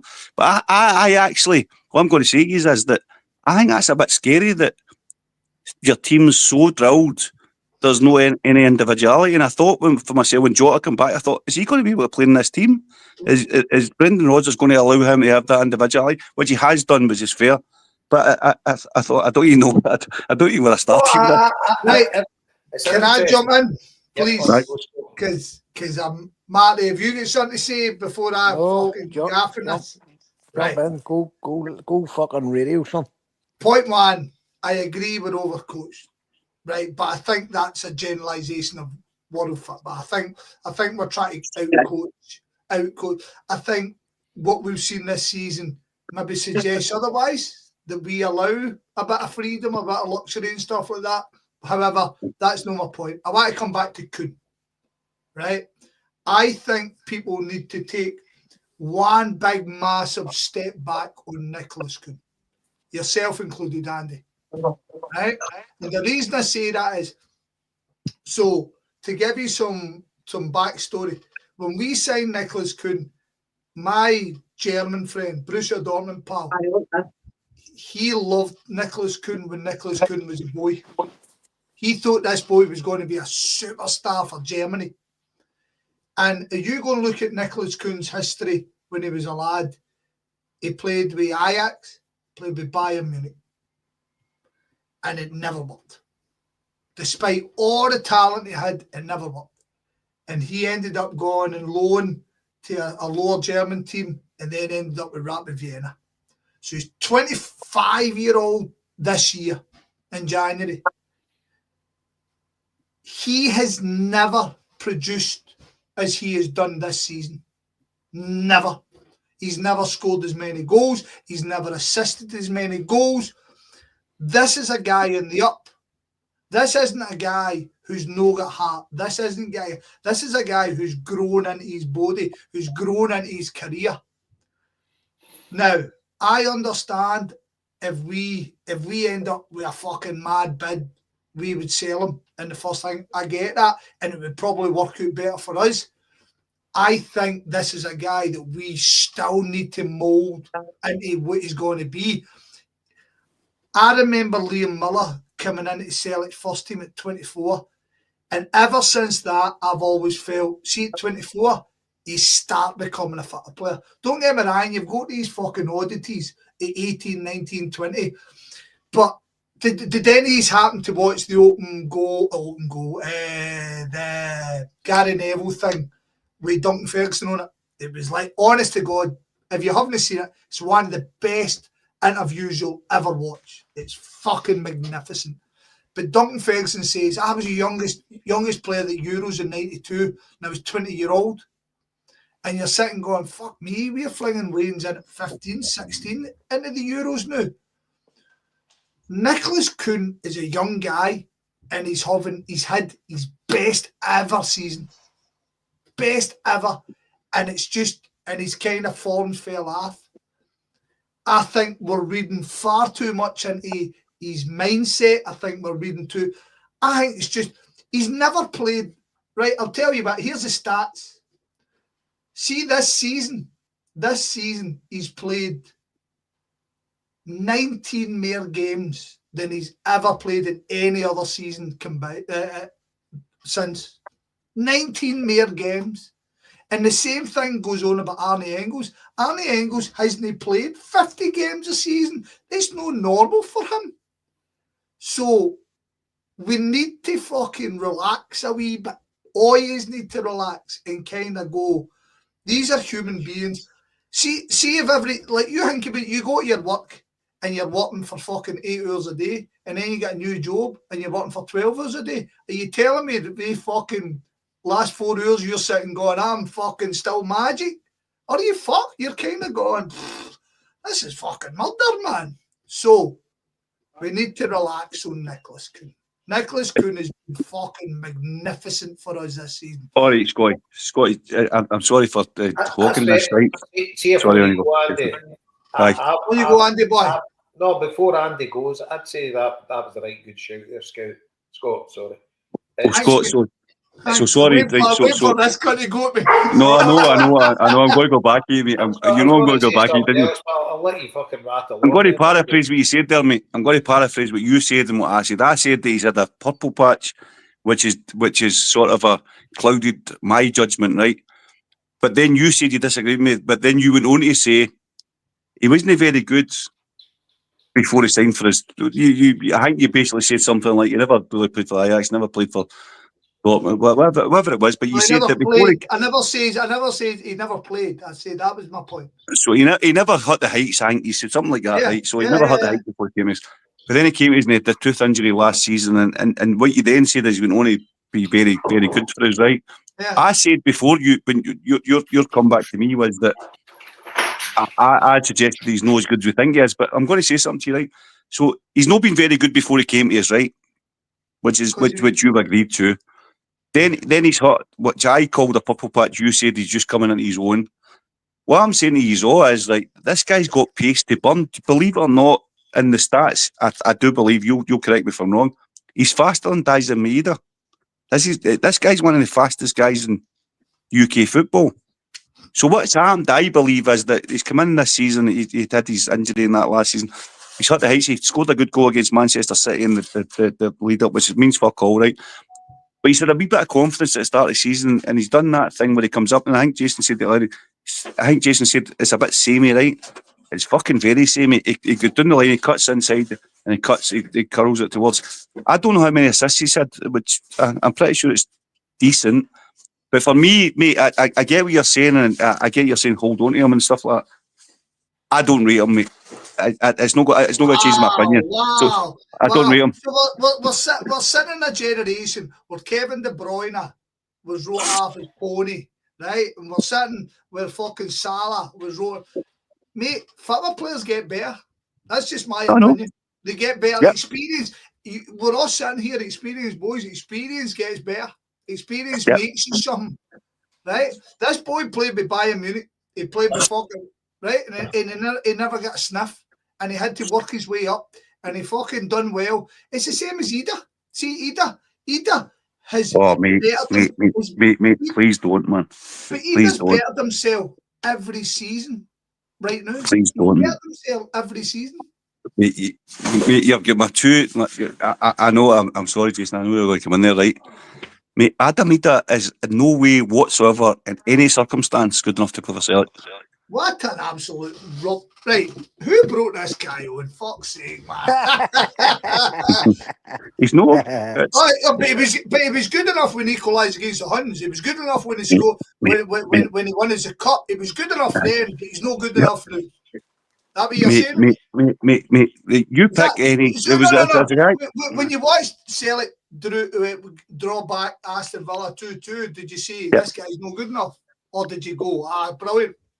No, mate. I'm going to be honest with you. Scotty, I hope you trust my judgment here. What I'm saying is that this isn't flash to the pan for me, right? It's no flash to the pan in any circumstance. If I got time to give him a whole dichotomy of the Idah situation, in my opinion, is that all right? I'll take it about 2 minutes. Is that okay? Well, your Kuhn one's been fucking slaughtered, right? That's all right. That's all right. It's about opinions. That's what I said to you earlier on, Jason. It's fucking brilliant that we can talk, innit? It's brilliant. That's feels like 1986 in a pub. Anyway, I'll tell you my Maeda dichotomy, right? Right. I believe that obviously he came on loan last season and he done well enough, right? He scored big goals at big times, but even then, right, I'm going to be honest with you, even then I thought to myself, he's okay. He's all right. He's back to goal in front of the ball. There's no much happening in channels and stuff. It's not happening. But he got big goals at that time. And I believe, here's what I think happens, right? I think that Brendan Rodgers, the egotistical person that he is, right, went to the board and went, I want this guy. I'm going to make him better. There was no, see if Norwich had a sell-on clause of £3 million, they would have rubbed their hands for they'd have rubbed their hands for Celtic buying £3 million, but they went to £6 million was met by the cost, and then went to £9 million, right? And the question I had at that point is, anybody in the club took a step back and went, whoa, reverse a wee bit here. For £9 million, we can get him or him. My understanding is that, you guys probably know this better than me, my understanding is that Brendan Rodgers pushed the boat to get him, which is fair enough because they thought it'd deliver. My opinion is, so Scott, the observations you made there was the Aston Villa game, right? The 2 goals he scored against Aston Villa were in the 6-yard box, mate. He done okay. It was decent goals, right? Adam Idah gets the highlight for Celtic having a period of 15 minutes against Aston Villa were excellent. He was the forefront of it. In my opinion, he didn't. He genuinely, right. And again, usually shot me down here, and I can take that. It's fine. In my opinion, in that game, he offered fuck all else. And since then, my opinion has, I suppose, been cemented in the fact that he plays in a number 9 position where he's supposed to hold the ball up and bring people in position. He didn't do it. He's touched. No, mate. No. His touch. His first touch is poor. He doesn't get any when there's areas of the pitch. There was a game. In fact, Saturday there, earlier on in the game, it was not each time a ball get crossed across. I think it was Kuhn that crossed it across. Fucking Maeda beat Idah in the air behind him to win the ball. Mate, I don't rate him at all. Maybe I'm wrong. I hope I'm wrong about him, and I hope I'm wrong about Kuhn. But I would be very, very surprised if 1 year from today either of them play for Celtic.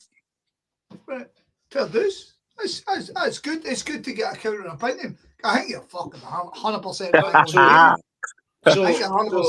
So Andy, see last season, right?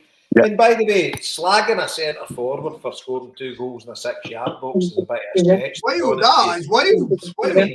It's absolutely bordering on fucking insanity because he's a number 9, a centre forward, and where he's meant to be in the 6-yard. Do you think somebody placed him there to get the ball, or did he make the run? Did he position himself where he thought the ball was going to be? Is that not a skill in itself? So see if somebody that plays for my team that gets me 2 goals every game but does fuck all else, I'm all right with that. Yeah, mate, I could have took that. See Giacomakis, 100% every single fucking day of the week. Didn't do anything but scored 2 goals. Right. So if you want to look straight into the thing that I spoke about, I'm glad that I'm being the voice here that people disagree with. That's great. I love it. Right. But see, if you talk about the two goals, Jason. Right. The first one was a deflection off of John McGinn. So Adam Idah done fuck all to get in that position. It landed at him. Luckily, right. No, he did a lot. He made the move to get in the position he was in. Mate, You don't get a crane that picks you up and drops you where you're. Mate, he's in the wrong position.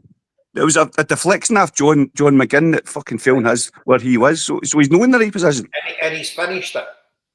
He's finished it. No, listen, the big guy can finish, right? But see if you go back to Scott's. No, wait, one second, Scott.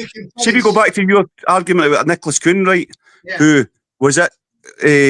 What is it again? He was at Ajax. He was at Bayern Munich. Right. Okay. So let's use the premise of your argument, right?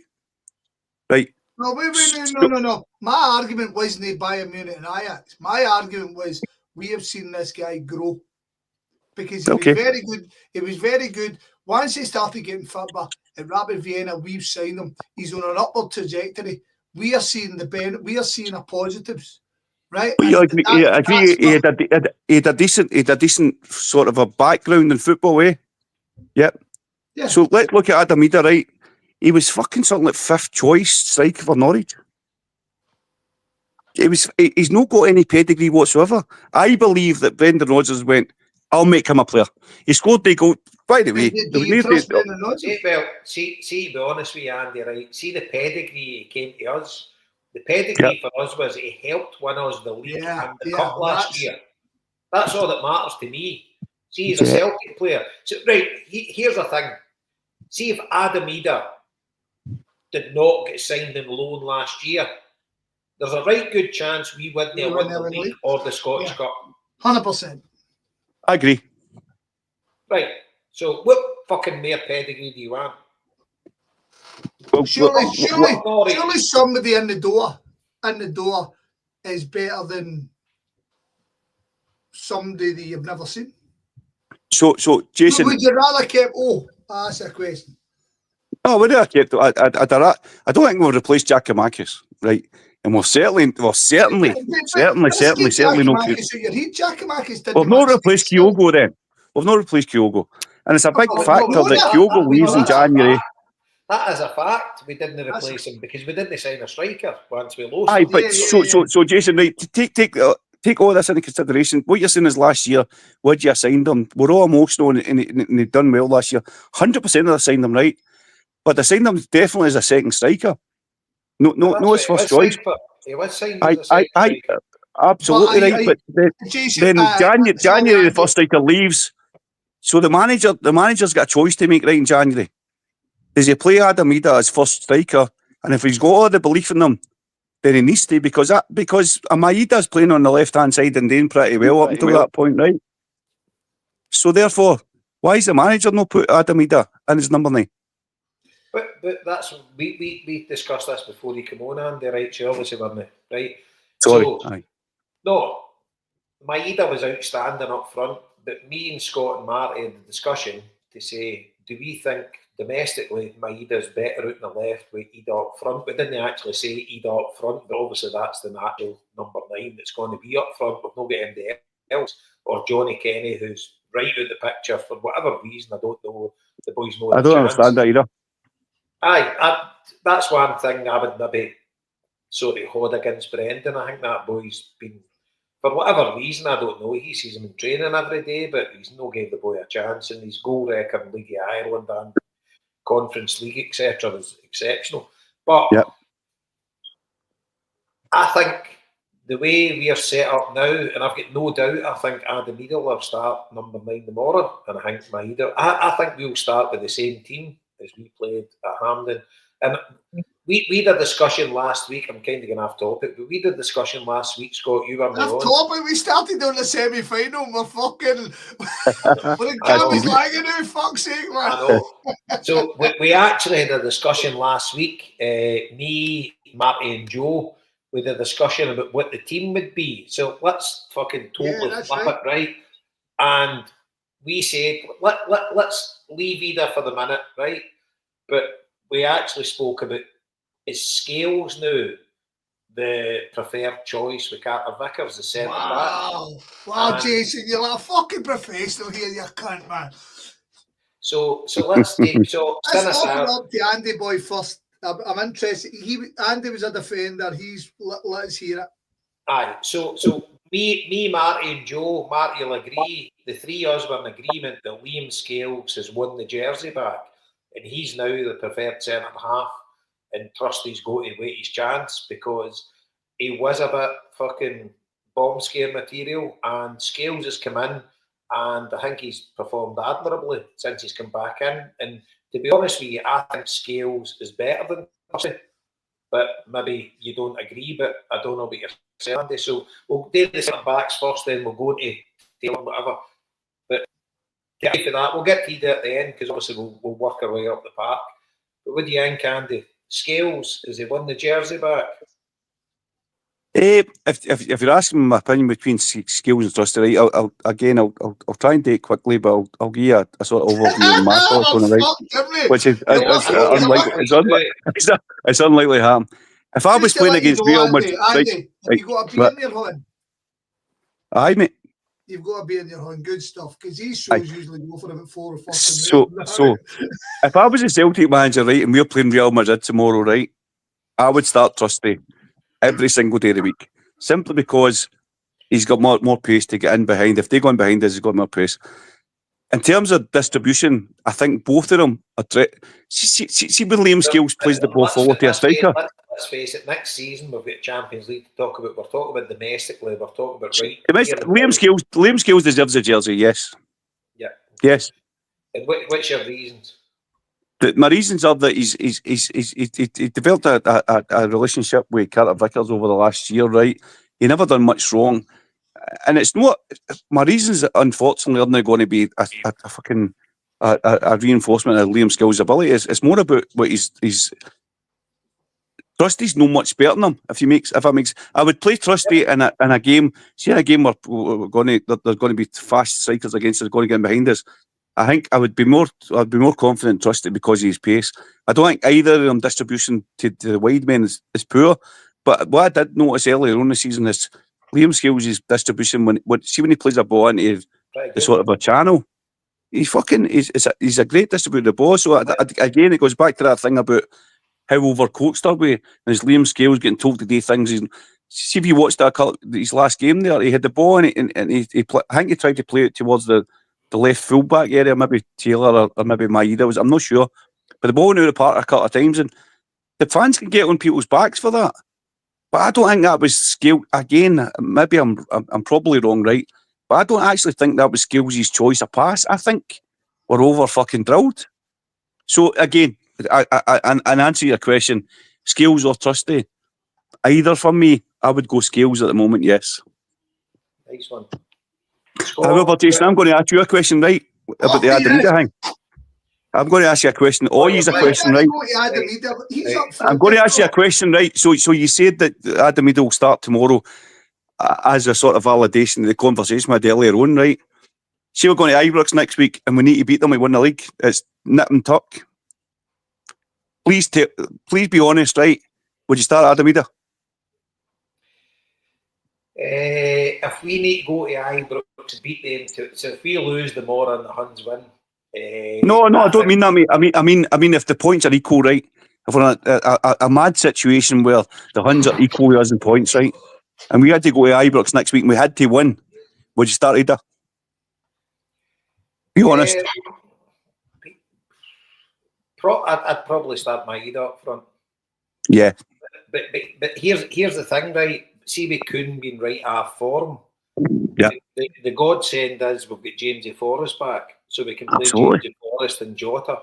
So yep. I would go Forrest, Jota, and Maeda up front because when you're playing them, they're a test, right? They're a decent side. So basically, it's more like playing a European team, whereas domestically against every other team in the league, we can get away with it. And playing Idah up front. I'm wanting to play Idah into form because I think Idah's got it. I think if you get Idah confident and sharp, and I think the boy's a player. I think he's a good number 9. And you kept going back to Giakoumakis. I think the two of them are kind of pretty similar. And I think Adam Idah's got all the attributes that Giakoumakis had. And I think Adam Idah will get better. But if it was like on the line last game of the season, they had to win the league. We had to play them to win the league. I'd probably start with this current squad we've got now. I'd probably start with Maeda up front. Yeah, me too. I'll let the rest of the boys have their opinion. Well, so did Adam Idah start any of the previous losses? Or Andy? I don't know, mate. I don't know. No, he didn't at all. He didn't start any of the previous losses. All these guys that you keep telling me are better started. All these losses that we had against the Huns. See, to be honest, Adam Idah is Adam Idah. We keep going on with Giakoumakis. Forget Giakoumakis. You might as well talk about fucking Larsson. I said the guy twice. Simply because... But there's no point in bringing him up. He wanted to leave. He wanted to leave. So there's no point talking about him. I like Adam Idah. The rest, all yours like Adam Idah. It's great. I don't like him. I don't like him. I got that. Just a nail on the mask, right? Mate, I don't rate him in the slightest, mate. And you've called Kuhn a cheat as well. So I never called him a cheat at all. I just said the purple patch. What the hell? I said the purple patch, which I thought he's back down to his level now. So therefore, and what you said was he wasn't very good before he came here. What's that? What? No. I said Kuhn's had a purple patch, right? I'm laughing at myself for saying this, right? I said Kuhn had a purple patch, but your counter was that, mate, he wasn't very good before he came to us. He's not very good now, but he was good then, which actually suggests to me that you also agreed the purple patch. He's 25-year-old, and I he's know, a mate. guy who's playing more football than he's ever done in his life, and he's headed up the way, and you've took that as he's had a purple patch. No, I'm not took anything. I've watched the guy playing. I've watched the guy playing, and I don't rate him. There you go. That's just as simple as that. I should have a single opinion. A single opinion. As Jason says, when it was good, you were sitting there going, he's shit. Aye, I was saying to I swear to God, mate, when he was good, I was going, he ain't all that. He ain't all that, mate. Mate, I was saying, he ain't all that. He ain't all that. Well, maybe you're right. Maybe you're right, but see, be honest. Right, you were actually saying that, Andy, when he was fucking ripping it up at the start of the season. You're going like that. Nah, he's kidding us all, and he's fucking. Jason, I swear to God, mate. Jason, I swear to God, mate. Sorry, on you go, sorry. No, what I'm saying, Andy, is, did you notice a fall off on his form the exact same time that Alistair Johnson had a fall off? Maybe I don't analyse that much, but what Jason was saying there, that was I saying when Kuhn was going through that period. I'm not sure about this guy, Jason. I swear to God, right? I did because I don't think I find that bizarre. I know. I'm a bizarre sort of guy, mate. But it's just you're no one of, Andy. You're no one of these guys, are you? Please tell me you're no one of these guys. We spoke about these guys last week. Me, Marrty, and Joe, because Marrty was the guy with Maeda, and Marrty was the guy with other players, and I've been the. I'm kind of know the guy because MD pulls a green white jersey and I can see the goodness in them, and I'm like, they'll come good. And I defend even Morris Johnson, we had the photo of him. Oh, fucking hell. I love that bastard, man. I loved him. He's my hero. Harper's got that photo and he's never shared it, and God bless Harper for that. But see, like Mark, you can come in here. Marty mentioned it last week. See when we slag off players, which isn't very often, but we'll give your opinion, right? But we're delighted to be proved wrong. Fucking the moon to be proved wrong.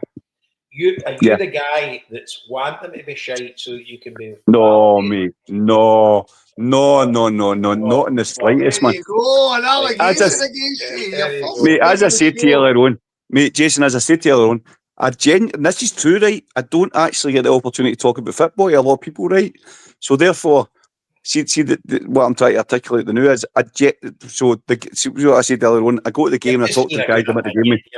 I've said to the guys I go to the game with, even when Kuhn was doing that thing, I thought, nah, he's not great, right? He's not as good as what we made out. He was a shining beacon because he scored a couple of goals in big games, right? At that point, he cut inside and he cut. Mate, if I say to all you that are listening, right, talk to me about Nicolas Kuhn's attributes, right? What you say is he gets the ball wide, he cuts inside in his left foot, and he curls it into the far post. Is that fair? Totally. Yeah. And he frustrates the life out of me that will never hit the byline. So, mate, so that's my point, right? I My watched point Aaron is that Robben he do that. ain't all that, is he? I watched Aaron Robben done it for the 100 years. I mean, Aaron Robert done it right, fair enough. So what I think the last two Celtic managers have asked is that when one wide guy gets the ball, the other wide guy becomes the most important player, right? What somebody gets done. I'm talking about peak time like Abada and maybe Jota, right? In the first instance, right? When one of them got to the byline, the other one got to the back post. And I think Brendan Rodgers, and a couple of things I picked up on anyway, I don't know if Brendan Rodgers makes a big deal about, see the guys who get to the wide areas, the other wide guy needs to be at the back post, right? yeah. That's why I was really impressed about, see the goal that Jota got on Saturday there, Sunday, whatever it was. I was really impressed that he got to the back post because the ball got in that area. I don't think that Kuhn does that at all. I think he's always he always works in that sort of channel. What I'll I give don't know. you, what Listen, I'll by give the you way, is, I'm probably wrong. I don't rate him. There you go. what I'll give you, Andy, I think Jota is amazing. And I think Jota has accentuated our level of winger Mhm. in the same way that Kieran Tierney accentuated our level of fullback. Outstanding. To the point that people still criticise Greg Taylor, even though Greg Taylor's been fucking shit hot for Celtic.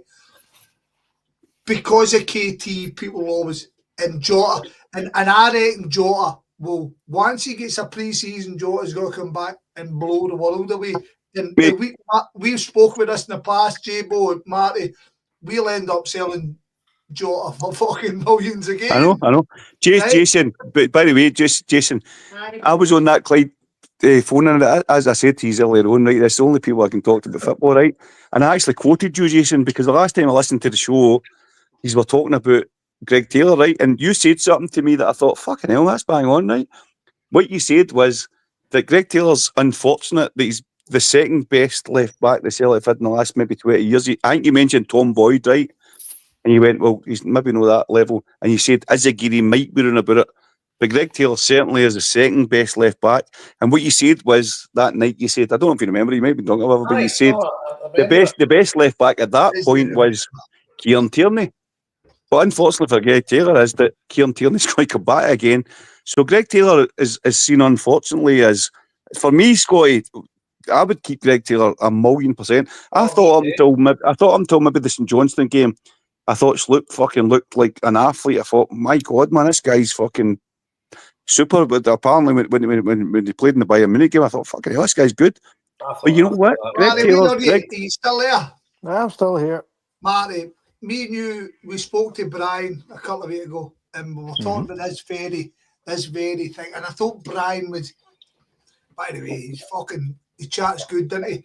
But but we were talking about how the difference of, we can see how uncomfortable that Sloop was trying to be that player in the midfield. Do you remember that? Yeah. Mm-hmm. And that was how.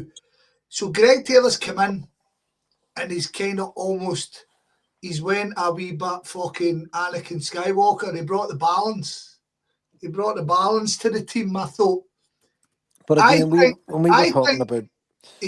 sorry. On you go, but when we were talking about players, right, and everyone's entitled to their views, and I'm really interested in the views that have been expressed in it. But I always labour on the point that some signings come in to keep the fuckers who are in your team on their toes. Yeah.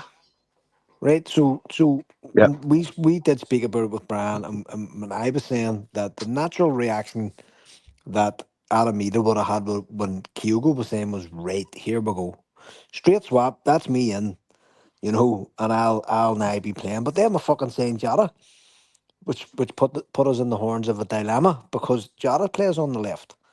So Maeda's He been on plays on the fire. right. Ain't the big thing. Right, so Maeda's been on fire. So you can't fucking drop him. Kuhn was playing brilliant the whole of the autumn, so you can't drop fucking him. So Idah again resumed his position on the bench. But if Idah comes on and scores goals and keeps the players who are in the team on their toes, then that's a successful signing. Yeah. Do you know what I mean? And Yeah. so it's not all about, oh, we're paid fucking such and such. Who gives a fuck? Like we're in this ridiculously inflated environment. I remember people being absolutely fucking flabbergasted that we spent like 3 million on Alan Stubbs. People were going, what the fuck? This is mental. This is crazy money we're getting into this shit show and ban players from England and stuff like that. Do you know what I mean? And we've signed a player like Engels for big money and cunts want to hang him. And I'm going, but what? He's a young player. He hasn't played in this environment before. He's playing in Europe. All of the team are playing more matches this season than they've probably, any of those signings have ever played in their lives. Right. And the team, and if you listened into this podcast, then we said this because, well, I certainly said it the whole length of that Champions League campaign we were maintaining a seriously good level in league form, and that's not the done thing because there's always like what we describe as European hangovers, and you're tired from the fucking midweek exertions on the weekend. Sometimes you drop points. We hammered through the first 6 months of that league campaign Yeah. alongside the Champions League campaign. It was unbelievable. It was a brilliant effort from the whole team. So it shouldn't really be any fucking surprise that as you're coming into the fucking spring, we're starting to limp a bit. Do you know what I mean? Now it's made worse by losing to the Huns. People lose their shit because our our our fans have an idea that the Huns are some sort of third-rate fucking team. They're not. They're actually not a bad team. They've been desperately managed, but they've got talented players who can bloody your nose at any stage. Do you know what I mean? So that has cast a kind of a shadow on this half of the season. The fact that we've lost twice, we lost at Christmas and we lost again the other week, and we're still going to be winning the league in a double points deficit on our rivals. We're still going to lift the treble this year. I'm convinced of it. Do you know what I mean? So, nobody will be looking back on this part of the season really as a failure.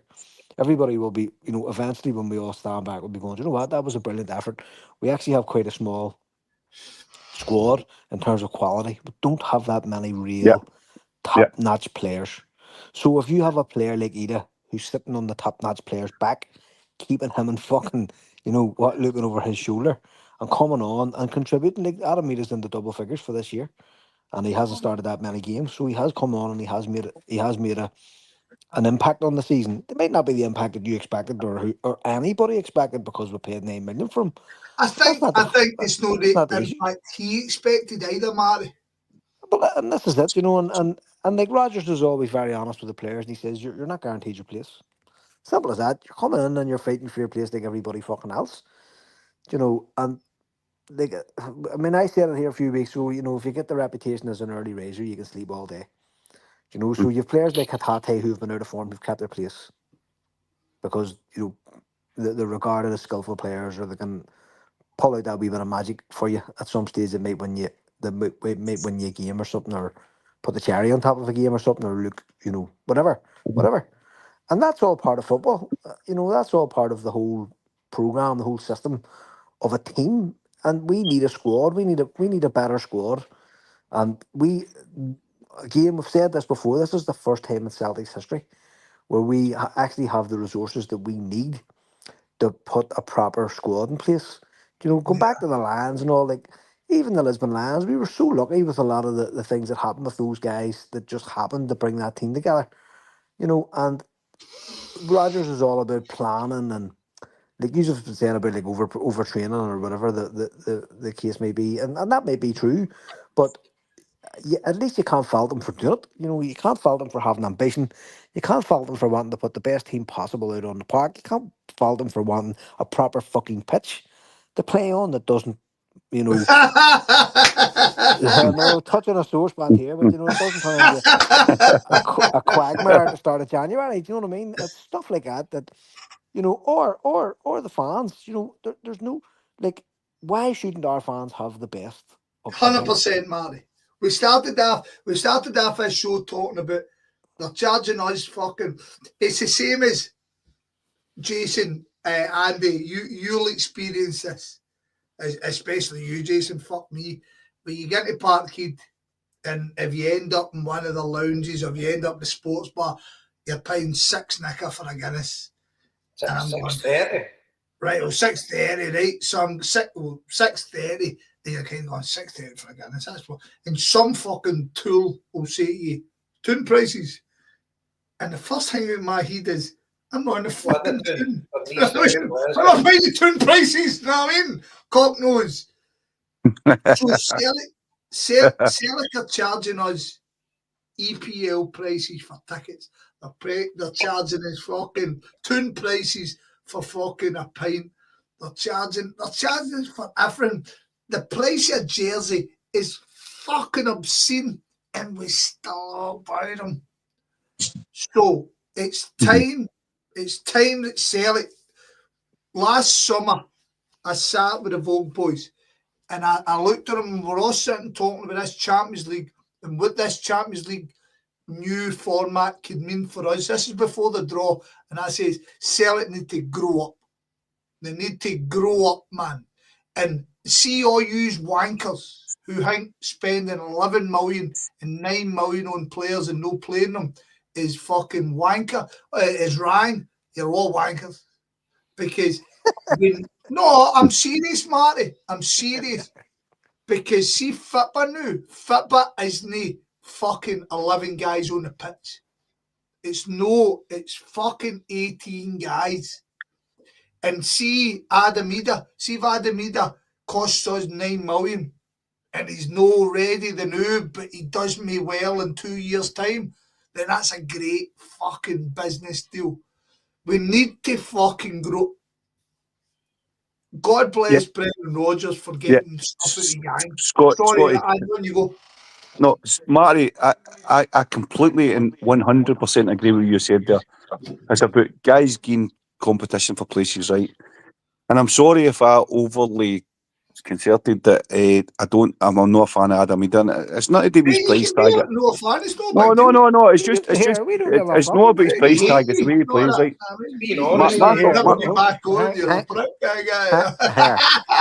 So, Marty, hold on. Just before you go any further, you don't fucking need to apologise to me. Say whatever the fuck you want. Fair enough, mate.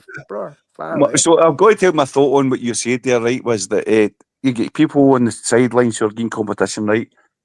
See, for me, the way that the club should be evolving, right, and I've said this for a number of years, right, is that every single Scott, you manage a football club, right? You know what I'm talking about. It doesn't matter what level you're at. See, every single manager of any football club at any level, right? Mate, they've got their cup final team in their head. They've always got their best 11 in their head, and sometimes they need to rotate them and blah blah blah. But if it comes to a cup final, there's your 11. If they're fit, they're playing right, and that's at any level of football. For me, I don't think in the last 3 or 4, maybe even 5 years that Celtic have had the go-to guys on the bench. I always believed that when we played in the Champions League, when we made the changes, I always felt that before this season, to be fair, it significantly reduced our performance because the guys that were coming on, they just weren't good enough. So what I'm going to suggest here is that we don't need 11 good players, right, anymore. As Scotty just said there, we need 18. And what I'm going to ask you back here, Marty, was that Adam Idah challenging for a place in the league, it doesn't seem to have manifested just as yet because he's not getting a start, right? Yeah. Mm-hmm. But I'm wondering whether or not, and I'm sorry for being controversial, right? I'm wondering whether or not is Adam Idah good enough to be a Celtic sub? And that sounds harsh, right? Because I think the Celtic sub should be as good as the starting player. But my point and maybe it's just my opinion. I don't think he is. hold on. My point was he's already in the double figures for the season, coming off the bench and playing early. So yes, he is, because he's already made a brilliant contribution. And this is one of the first years. I think it's 7 players. So Rodgers plays a different system. So we grew up with the Celtic way. The 2 strikers, 4-4-2, you had your 2 strikers, and you generally, out of the 2 strikers, you had a main striker who won you all the games. That's not how Rodgers plays his fucking sport. And this is the first time in history that we've had 7 players at this time of the season, all in double figures.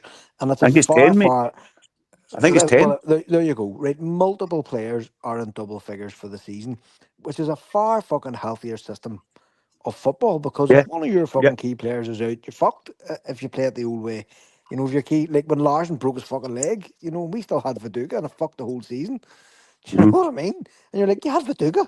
How the fuck did we not win the league with Viduka in the team? Well, we didn't, because the team didn't fucking play well enough to do it.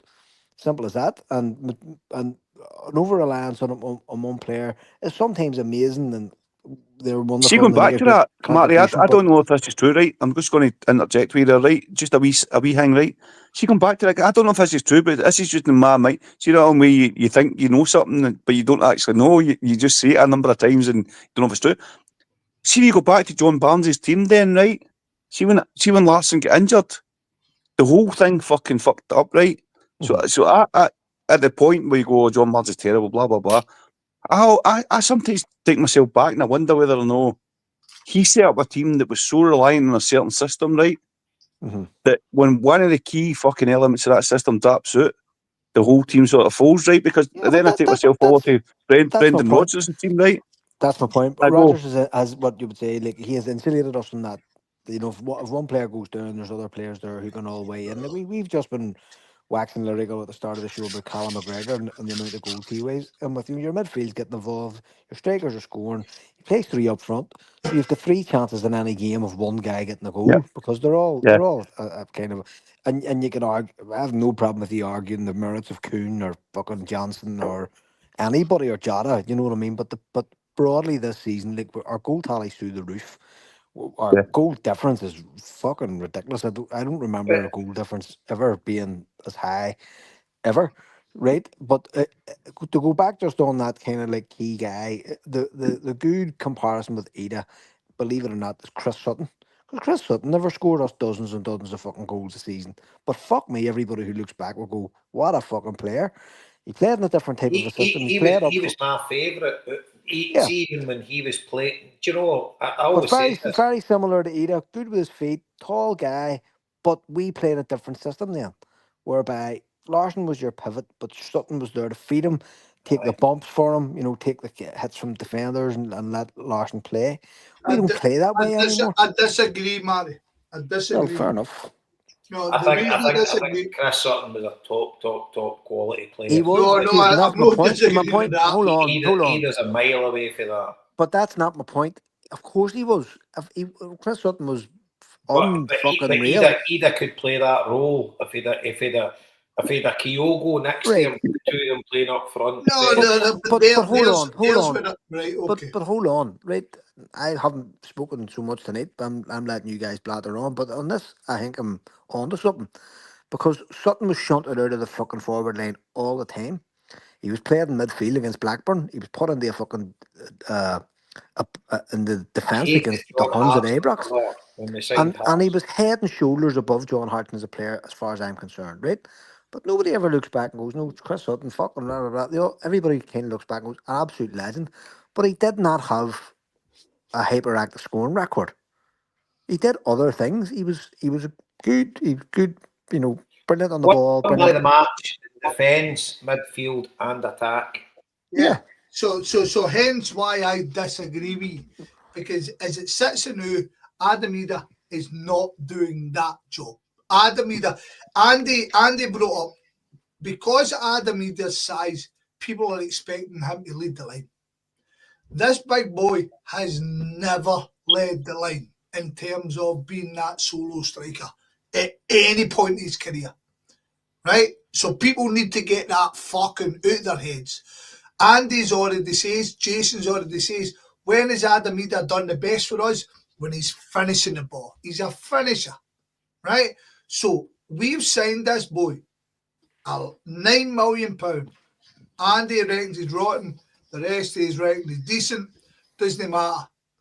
Here, there was plenty of fucking fans when Chris Sutton thought he was shit. Marty, I'm not finished. Just as you. Adam Idah has got to be moulded into what we want him to be. Honest to fuck. Because I've watched this big boy run for the fucking where exactly he should be, trap into midfield, and he fucking runs it and he busts his hole for the team. So work rate's no a problem. And I know he can finish. But as you just said there, we need more. We need more for a fucking. So see where the height he's got. He should be holding the ball better. He should be winning more. Do you see that game against the Huns recently, right? Ironically, see when I do our season review, it's going to be up there. See we fucking Maeda's goal against the Huns in the 3-2 defeat at Parkhead. That's up there as one of my greatest fucking goals of the season. I was just, do you know what I mean? I'm like, look at fucking that. I'm saying Adam, Maeda should never be winning that header, and he's up winning it. See, there's where Adam Idah needs to fucking grow, needs to be better, needs to fucking. So Adam Idah's got hundreds to go. I don't think he's rotten, Andy, but I don't think we should ever be kind of equating him to Chris Sutton at this point, Marty. That's ultimately my point. But my point is, see when Chris Sutton fucking signed, Chris Sutton was coming off a bad season at Chelsea. Yes. A lot of people didn't want him fucking signed. You're 100%. See, even that season, his first season, he did not have a great season. In fact, Tommy Johnson ended up in the fucking side more than him because he was out injured and suspended and all fucking sorts of stuff. So nobody should be writing. So nobody should be writing. The goalkeeper against Kavala, do you remember? Right. So that's my point. And then we saw. I mean, if you take it even at the last half of that year, in the Champions League, he was fucking outstanding. And then his fucking his reward was he got fucking shunted around the team for John Hodgson. I had a tenner on him one day. We played the Huns. They beat Sutton in 1-0. Mind they chipped the keeper near the end. Yeah. Demolition Derby. Oh, fucking. But by the way, right, all good points he's made there, but I need to go back to Andy. Andy, no. Yes. Were you actually trying to fucking breach the conversation that John Barnes was a bit hard done to and he was a decent manager? Oh, fuck off, man. Fuck off, man. No. What I said was, look at the record. It's up there with Raphael shape. Fuck off, Jason, man. No. What I said was that, see when you look at the start of that season until Larsson got injured, right, the Celtic team were actually doing all right, man. They played some sort of fucking mad system like 4-2-2-2-2 or something. I don't know. I just couldn't work it out. But actually, up until that point, I think, mate, I'm not even going to say what I think because it doesn't matter. I'm pretty sure Celtic were close to being top of the league. I don't know. Is it no right? I don't know, Jason. You could check out. See when Larsson got injured against Leon. I was at that game actually. I was at the game. I thought we were like fucking top of the league or something. No, is that a fucking false memory I've made? I went in the Lockheed #1 bus, so it was at fucking the full trip. I went in a bus and all, it was fucking horrendous, man. Two boys get stopped shoplifting fucking at duty free, and we get the bus get held back for 12 hours. It was fucking awesome, I'm with all these Dundee punters, right? No, it wasn't me. I'm with all these Dundee punters and boozers, right? And they're all going, oh yeah, fucking we're eating 3 beers. I've said only ask for 2. Brilliant. No, I didn't say John Barnes was good. What I said was that I think that the way that he played was all about a single player, and Larsson dropped out of that team, which meant that the team fucked up. And I think there was a reference made earlier on about a single Celtic player. So sorry, no, I didn't mean. I don't know. Who knows what the hand of John Barnes if Larsson never got injured? Who knows, man? Who knows? Well, at the end of the day, fucking Martin Neal won a watch when he had fucking Henrik Larsson's team, you know. No, but see on the thing with John Barnes, right? I honestly don't think for a second I'm thinking he was a great manager, right? Henrik Larsson. But so did Paul Lambert. So did Paul Lambert. But see, Henrik Larsson got injured against Leon on the 21st of October. Right, but when did Paul Lambert got injured at Ibrox? I think at the end of November or something like that. Henrik Larsson got injured again. We knew Henrik Larsson got injured in October, and we were already 7 points behind the Huns. So how many games in Holland do we have? None. 9. 11 games in. See, I was wondering if Google told you that, Scotty boy. No, mate, I'm fucking just. By the way, Andy, fucking rhyme, but you're Andy, right. Andy, when did you find out the extent of Larsson's injury? Because we found out in the boat. No, I think it was about the boat. I know, Jason. I'm not sure. Right. But see, what year was that? That was what year was that? 1999. Yeah, 1999. See, to be honest with you, right? See, at that point, right, in my mind, obviously, I don't know if you. Again, that thing. Maybe I'm showing my character there a wee bit with my characterisation of Kuhn, right? But see, when Larsson came in, right, and because of his slow start and stuff like, I don't know whether or not I had a mental block. I don't like this cunt, right? but see for me, Andy, see for me. Ready for the fucking knockout? No, I know. He's a genius. See, for me at that point, Paul Lambert was my favourite player by a million miles, man. A million miles. So I thought his injury. What's that? Rightly so. Paul Lambert. I thought his injury when John Barnes was there was more significant. No, fuck off, in hindsight, it wasn't. No. But I get your point at the time. I understand your point. I think it's a pile of shit, but no, because when Larsson broke his leg, he was a legend. You know, in 1999. No, he wasn't. No, he wasn't. When he wasn't. He wasn't a legend in 1999. 99. No, he wasn't. No, he wasn't. I can guarantee all you. No, he wasn't. He signed in 1998, won the league, right, and scored that goal against the Johnson last game of the season, right? Right, well, and it was only Andy, right? Scored another 100 goals. Here's my story. He would only become a legend. He wasn't a fucking legend when he got the leg break. Andy, here's my story to you. No, he wasn't, mate. Andy, you're off your fucking nut. You're a fucking off your nut. Right, fucked up your pair of dicks, man. Andy, you need to come on here more often, son. This is definitely. Andy, here's the thing, right? This is the sort of rose I love. Andy Cameron. So you're telling me, hang on a second, Scotty. I'm just going to formalise this in my mind, right? I'm muted the pair of you, a pair of dicks. I'm in control. Okay. Did you mute me? Did you mute me? Nah, no, you did a fuck. Yeah. I've just unmuted myself. Andy's not got the brains to unmute yourself. Right. So listen. No, I'm going to tell you the new Jason. Telling me 1999 Henrik Larsson Jason, Celtic legend.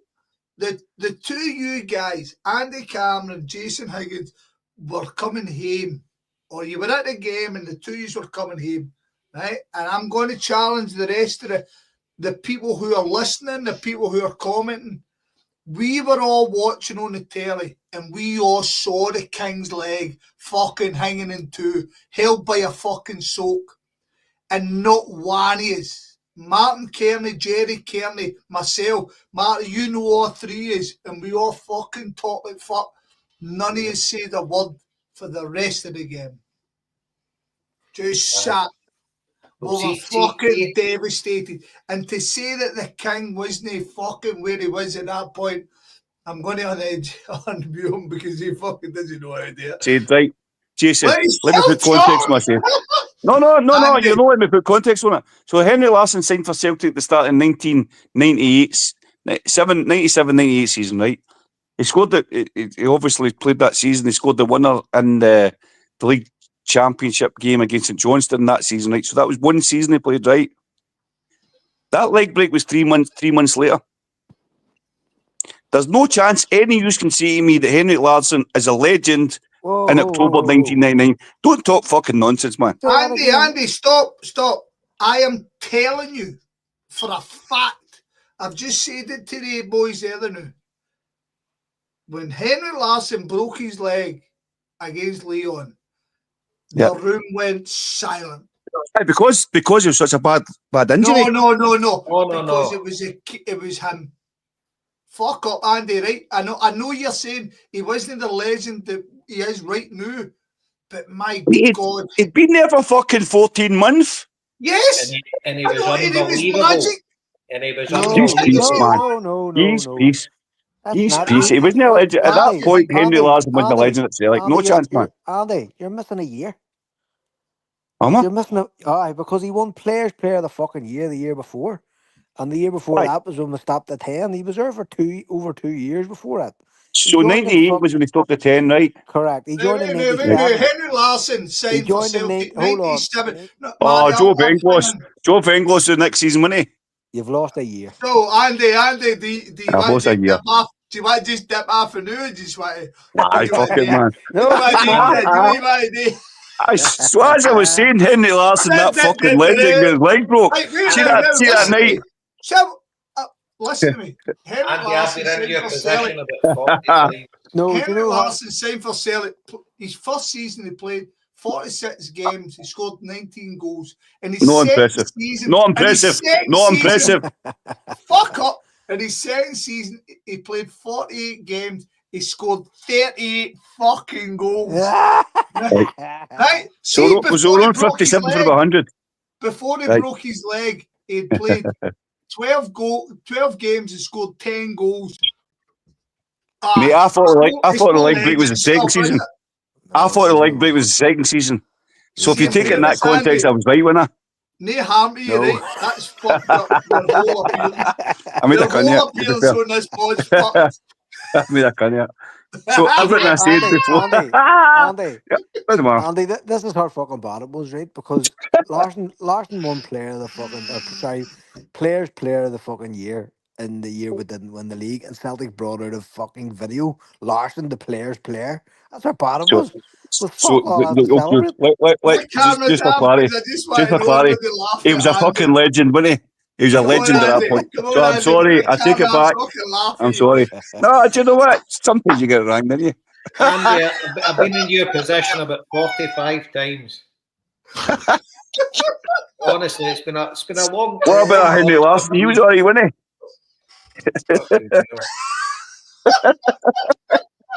Fuck it, man.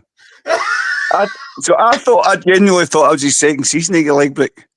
So, give me something, guys. Right, give me something back. Right, do you think if it was the second season, right, when he scored 13 goals and 40 goals, he wouldn't have been a legend, would he? To be fair. And if you never said that, you wouldn't be an arse. No, I'm an arse enemy, mate. You know that. I'm arms it. Andy, don't worry about it. Jaybo said some bellers and all. Well. Anyway, what are we on to now, boys? I was talking about semi-final, remember? You had a list. You had a list, but it was fucked out. What's that? You had a list. The list got to fucking... So we started that with the morning. Right, we're starting off at... Well, now we'll finish off at tomorrow. Tomorrow... I expect a straight and 4-0 win. Fuck Jim Goodman. Somebody said to me that every time the Brendan Rodgers is going to win the league, we'll win 5-0. Well, 5, great, but I'm expecting 4. You see Jim Goodman on his wheel out at the match order? By the way, I love how much that annoys everybody. Yeah, the fucking can't play for Celtic. What the fuck? No. Did you see? What's the name of it? The cunt that plays up front for the Hearts. Shanklin. You see Shanklin at Ibrox? And all the Hearts fans are all going, look at this dick. And you're kind of going, it's kind of well known. He's a hung. Where'd you expect him to go?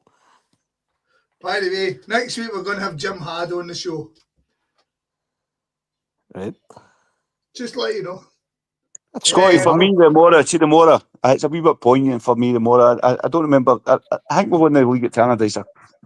a few times, but the ones I remember is the last one we won it when Dan Vennegoor Hesselink scored, and it was, I think it was the week that Tommy Burns died, but Yeah, that was right. tomorrow's Yeah. obviously the Pope, it's the Pope's funeral tomorrow, isn't it? And it's touching for a number of people, and it's the same sort of venue, and I think it's probably a venue that will maybe strike a wee emotional chord with a lot of people, you know what I mean? So I hope we fucking get them on and put on the proper performance that's required there. Same Tommy. I don't see why we wouldn't. I really don't see why we. I mean, last time under Ange, we done it. See the one you're talking about, Andy? Remember that one? It was a Thursday night we won the league. Remember? Remember? That's the right. The league never get extended because the league always finished on a Thursday night, as I knew. You know what I mean? I just don't know what you're talking about. But so, and then we won it under Ange and the one each draw, and we all won it at Tannadice. We won it at Tannadice, right? We won it under Ange. Remember, I wonder if we win it more there in the last fucking 20 years or whatever than anybody else. We don't tend to win the Celtic Park, do we? Rugby Park and Tannadice. Rugby Park's only twice. This will be the third time, Jason, I think. So Tannadice. We won it at Tannadice in the 80s. What one was that, Jason? Well, Tommy Burns in there. Remember? Did we? Aye. Aye. We won it in Tannadice. Remember, that's right. Aye. Right. What are you saying, old man? Old man. So that is that 4 times then since, well, I'm saying the 80s, the last 20 years. Fucking hell, that's 40 odd years. It's probably more than anybody else, to be fair. Fucking hell. But aye. I've got bad memories Easter Road because obviously we had the chance to win it up there and we get fucking beat 2-1, but we scored near the end. They were 2-0 up. That was the main stand. What was that? What year would that have been, Jason? That was about maybe 6-7 years ago. Are they? Aye. Aye. With the chance to win at Easter Road once, they went, I think they were 2-0 up. And then they scored the goal near the end. No. Aye, maybe more than 6-7 years ago. It was during the 10. It was during the one I always remember. During the 9. I remember Easter Road, we drew 0-0, and then they overtook us, and then we drew against Hearts. But I don't remember. There was an Easter Road one. It was obviously similar to this one, the Mora. It was like we were going to win it anyway. There wasn't like fucking pressure. It was like fucking, we just need to go up here and win the league. And I gave Ellie my seat. Ellie went into the Celtic end, and I got a seat in the main stand, so I was sitting. Why are we talking about negative things? Fuck this, man. Let's talk about it. Anyway, I've been every Tannadice one. Brilliant, man. So, Marrty boy, you going tomorrow, Jason? Aye. Our bus leaving at 8 o'clock. Brilliant. You going, Andy? No, mate, I'm going to share something. He's going to some other dope-head place. No. I've been to 2 away games since this point, and both at Ibrox because Peel gave me a ticket. The last Ibrox game, coincidentally, was the last one that when Edward scored the winner, we lost the allocation of tickets, right? But away games, I'm going to share something that I'm a wee bit ashamed of, right? So, see, I used to go to away games since I was a kid, like fucking all the way through, and tickets for all the games and all that stuff. See, after the 2003 Europa League fight, whatever it's called, right? UEFA Cup. The final, right? We played at Rugby Park, as you know, on the Sunday, right? Yep. And obviously we lost the league in fucking goal difference, right? But see, on the way up the road in the bus, I was fucking bluttered, right? And fucking, it's one of the ones where the old double deckers used to get, and the wind at the back opened. I remember fucking, I was coming up the road, they'd won the league, and there was one of the bus. I threw a boat out at the back of the bus, and it landed on the motorway, right? Nothing happened, nothing bad happened, right? And nothing happened. I woke up the next morning and I thought to myself, what the fuck are you doing, man? I was so ashamed of myself because it could have happened. I mean, nothing happened, nothing at all happened, right? And I never went to a away game after. I said to myself, I can't control myself. But I ended up involved in pit. I was 2003, aye, but I ended up being the manager of the budget after it and the manager of the Rock after that. And all. I just kept going to the games and being that sort of arsehole. But no, seriously. I was ashamed of myself. The next morning I woke up and I thought, it's because it seemed like everybody's baiting, everybody's all baiting, oh, yeah, everyone's bastards and all that, and the wind is doing. There's a boat on a through it, just out the motorway. Nothing happened, right? But I woke up the next morning, I thought to myself, fucking hell, man. That's not the person you want to be. So, mate, I hadn't been in a away game since then, apart from the 2 Ibrox games because I got a ticket. And you know what? I think to myself, Jason, I don't deserve a away ticket because there's guys going every week, so I'm never going to get one anyway. Right. Was that oversharing there about me being a hooligan? No. I've got. Well, we talk after this, and you can maybe go tomorrow. Aye. There you go. Do any of you think see that stuff that was in the fucking Daily Mirror, whatever the thing was about being a tedious treble? What a load of balls. Here's the thing, right, Andy? Listen. So when the Huns were fucking stealing everything all around them, and we were like 25 points behind the fuckheads in the 90s when they won their fucking treble, did anybody go, oh, this is fucking tedious? I don't think so. Did that fuck? They were lording it over us. That's exactly what they were doing. So fuck their tedium and won the fucking hoops. This is a great treble. 9 trebles, 9 times we'll have done this, and my lifetime I'll have seen 8 of them. Isn't that right? Yeah, No, okay. 7 of them. There's 2 trebles in the 67 and 69. Was Right? the 169 as well? Well, Are you we sure? did. 67 we won everything, and 69 we won the treble, I'm sure. And then we didn't do it again until O'Neill. So I've seen 2001. So I've seen 7 fucking travels in my lifetime. What the fuck? I've seen 4 travels in a row. Like that's fuck. Who the fuck? Only an orange bastard would say that's tedious. But Any Celtic fan would be cock a hoop. see all this stuff that they know in the fucking mainstream media, right? See all this stuff about every single time they mention Celtic, they need to relate to the Rangers, right? See where I'm getting my own headspace, right? Is they're sort of a. See if there's any other country in the world that there's a media that fucking reported accurately, right? They're an event now, so why is it always that when they report on us, they say something about them, or they report on us, they say something about them? Do you know what I mean? It's fucking start doing my nut every bit. But this is the thing. During the COVID season, nobody was saying, "Oh, isn't this terrible? Isn't this tedious? This Rangers I team know. are going to win the league and everything. It's terrible. Oh, it's so I know. tedious." Get that fuck. Again, they were I know. lording it over us. So, like every time Celtic win a match, I take a holiday in my heart. See to win trophies. Like Brett Rodgers sitting the other day. I say this guy earlier on. I always watch the press conferences on Friday. It was Yep. the most boring, tedious press conference you've ever seen. They had nothing to get at him about. He was just shrugging his shoulders, going, "This is where it should be this time of the season." Blah blah blah. But the one bit of that was of interest actually was somebody tried to compare him to Jack Stein. Well, they didn't directly compare him to Jack Stein, but they basically said, "You're going to be the winningest manager in Celtic's history." And how do The you feel what? about Sorry. that? And he went, "Listen," he says, "I have a fucking." So he's won the more trophies as a manager than any other Celtic manager. Is that And he right? Aye. and he turned around and he says, "Listen, me," he says, "really, I tell you something." He says, "I have a long way to go." He says, "I've worked everywhere." He says, "But Short time to get there. I have a long way to go before I'm anywhere near Jack Stein or Willie Mealy." Aye. And he named the Good on two him. of them. And Well, he do you says, know "Don't be what giving." then? He says, Fair "Don't play be to him. giving me that fucking shit." Marrty, Famalikiao won. Oh, what was the Maga score? won.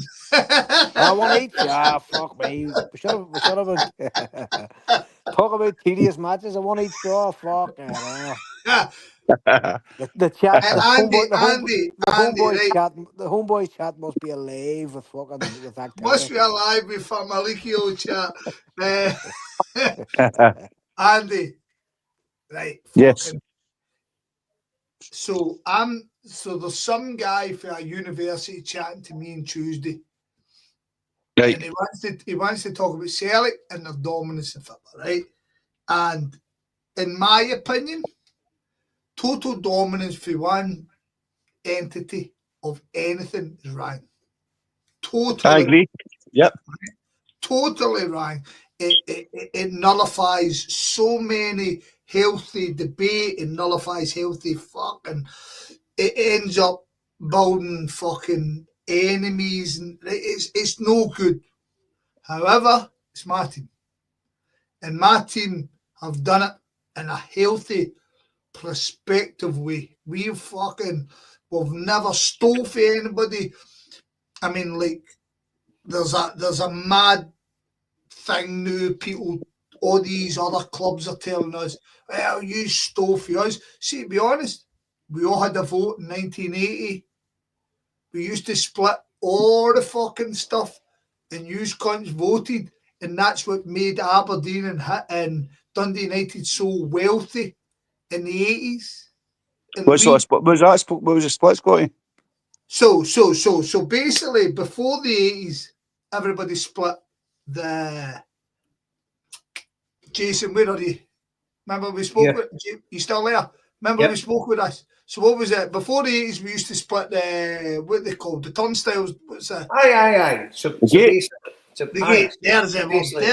Right. All the gate receipts are split 50-50. So before the 80s, Andy, all the gates were all split between the two. Home and away? Home and away. Yep. Okay, right, okay. So a team came to Celtic Park and it was 60,000, and we would go to Falkirk and it was 12,000. Not Scotty. And these, there was never 60,000 at Celtic Park. Even when it was full. Even when it was full. Even when it was full and busted the guts, it was 40,000. But this is the point. 24. Sorry, mate. So in the 70s, we all kind of split. 80s, Hearts, Celtic, Rangers, Dundee United, Aberdeen all wanted to keep you in. So we had a vote, and all these clubs all decided we're keeping it in. Oh, bad move, man. As you rightly said there, Celtic weren't getting fucking 60,000 and Aberdeen getting 10,000. Aberdeen were getting 25,000, we were getting 30,000. So it was a kick in the balls. Yeah. So Aberdeen kicked on, Dundee United kicked on, Celtic kicked on, Hearts kicked on, Rangers kicked on. Yep. And then as it go down the line, us and the Hundos went and fucking sorted the stadium. So they kicked on more than every other cunt because they had this fucking super stadium. Yeah. Know what I mean? And then we obviously got fucking clued up and we sorted our stadium. And then we started winning. And what happened when we started winning? The fucking TV turned up and the TV started paying you for fucking not for winning. So everything that's happened in Scottish football, whilst it might be frustrating, it might be annoying. It's voted. It's all voted. Yeah, know what I mean? So it's I don't think somebody winning, but I just don't ever believe, right? So we went toe to toe with Bayern Munich this season. It was great for us, wasn't it? It was brilliant. It was heartbreaking, but so much pride watching your team. We could have done something. And then we went a couple of weeks later and we get beat after the Huns. Yeah. And the argument after the Huns was, we've not got enough fight in our team. Whereas Scott, can I ask a question of you? Scott, can I ask, sorry for interrupting, right? Just tell me shut if you want, right? Can I ask you and the other two guys a wee quick question, right? Because there's a sense in my mind that I think something that my thoughts shouldn't have been my thoughts, right? See this season, right? See, Aberdeen started the season so well. Did you guys want them to keep winning? Yeah, I did. 100%. I did as well. And I don't know what was in me. I thought, fucking hell, on you go. And you actually wanted them to win. And it was nothing to do with Celtic, it was nothing to do with anything else. I don't actually believe that it was something to do with Rangers either, that we're going to finish second ahead of Rangers. Me was totally about Rangers. Yeah, mine was totally against Rangers as well. Aye. Was it? No, mine wasn't. Mine was more about that thing about sport, about somebody just fucking cropping up from nowhere. And No, but Andy, let's cut the bullshit, right? Let's cut the bullshit. See if we had a proper league and we had 4 teams in it, right? Yep. Be it Hearts, Hibs, whoever. And imagine Celtic don't win the league this year, right? But the league doesn't go to the Huns. You'd be a lot more calmer person. Yeah. That's ultimately the point. The fact is, there's no other situation for any other team in this world that, see if you don't win, generally your opposition's going to, your greatest rival's going to take it. Aye, it's But Scotty, I've always had in my mind, see since like Aberdeen and Dundee United in the 80s, right? I've always had this thing in my mind, right? And again, you guys can chop me down if you want, because sometimes, as you probably realise, right, I go off a wee tangent, and sometimes I go off a wee tangent, it's right, right? But here's my thoughts on something, right? See if I was somebody with money, right, who wanted to invest in football, right? I would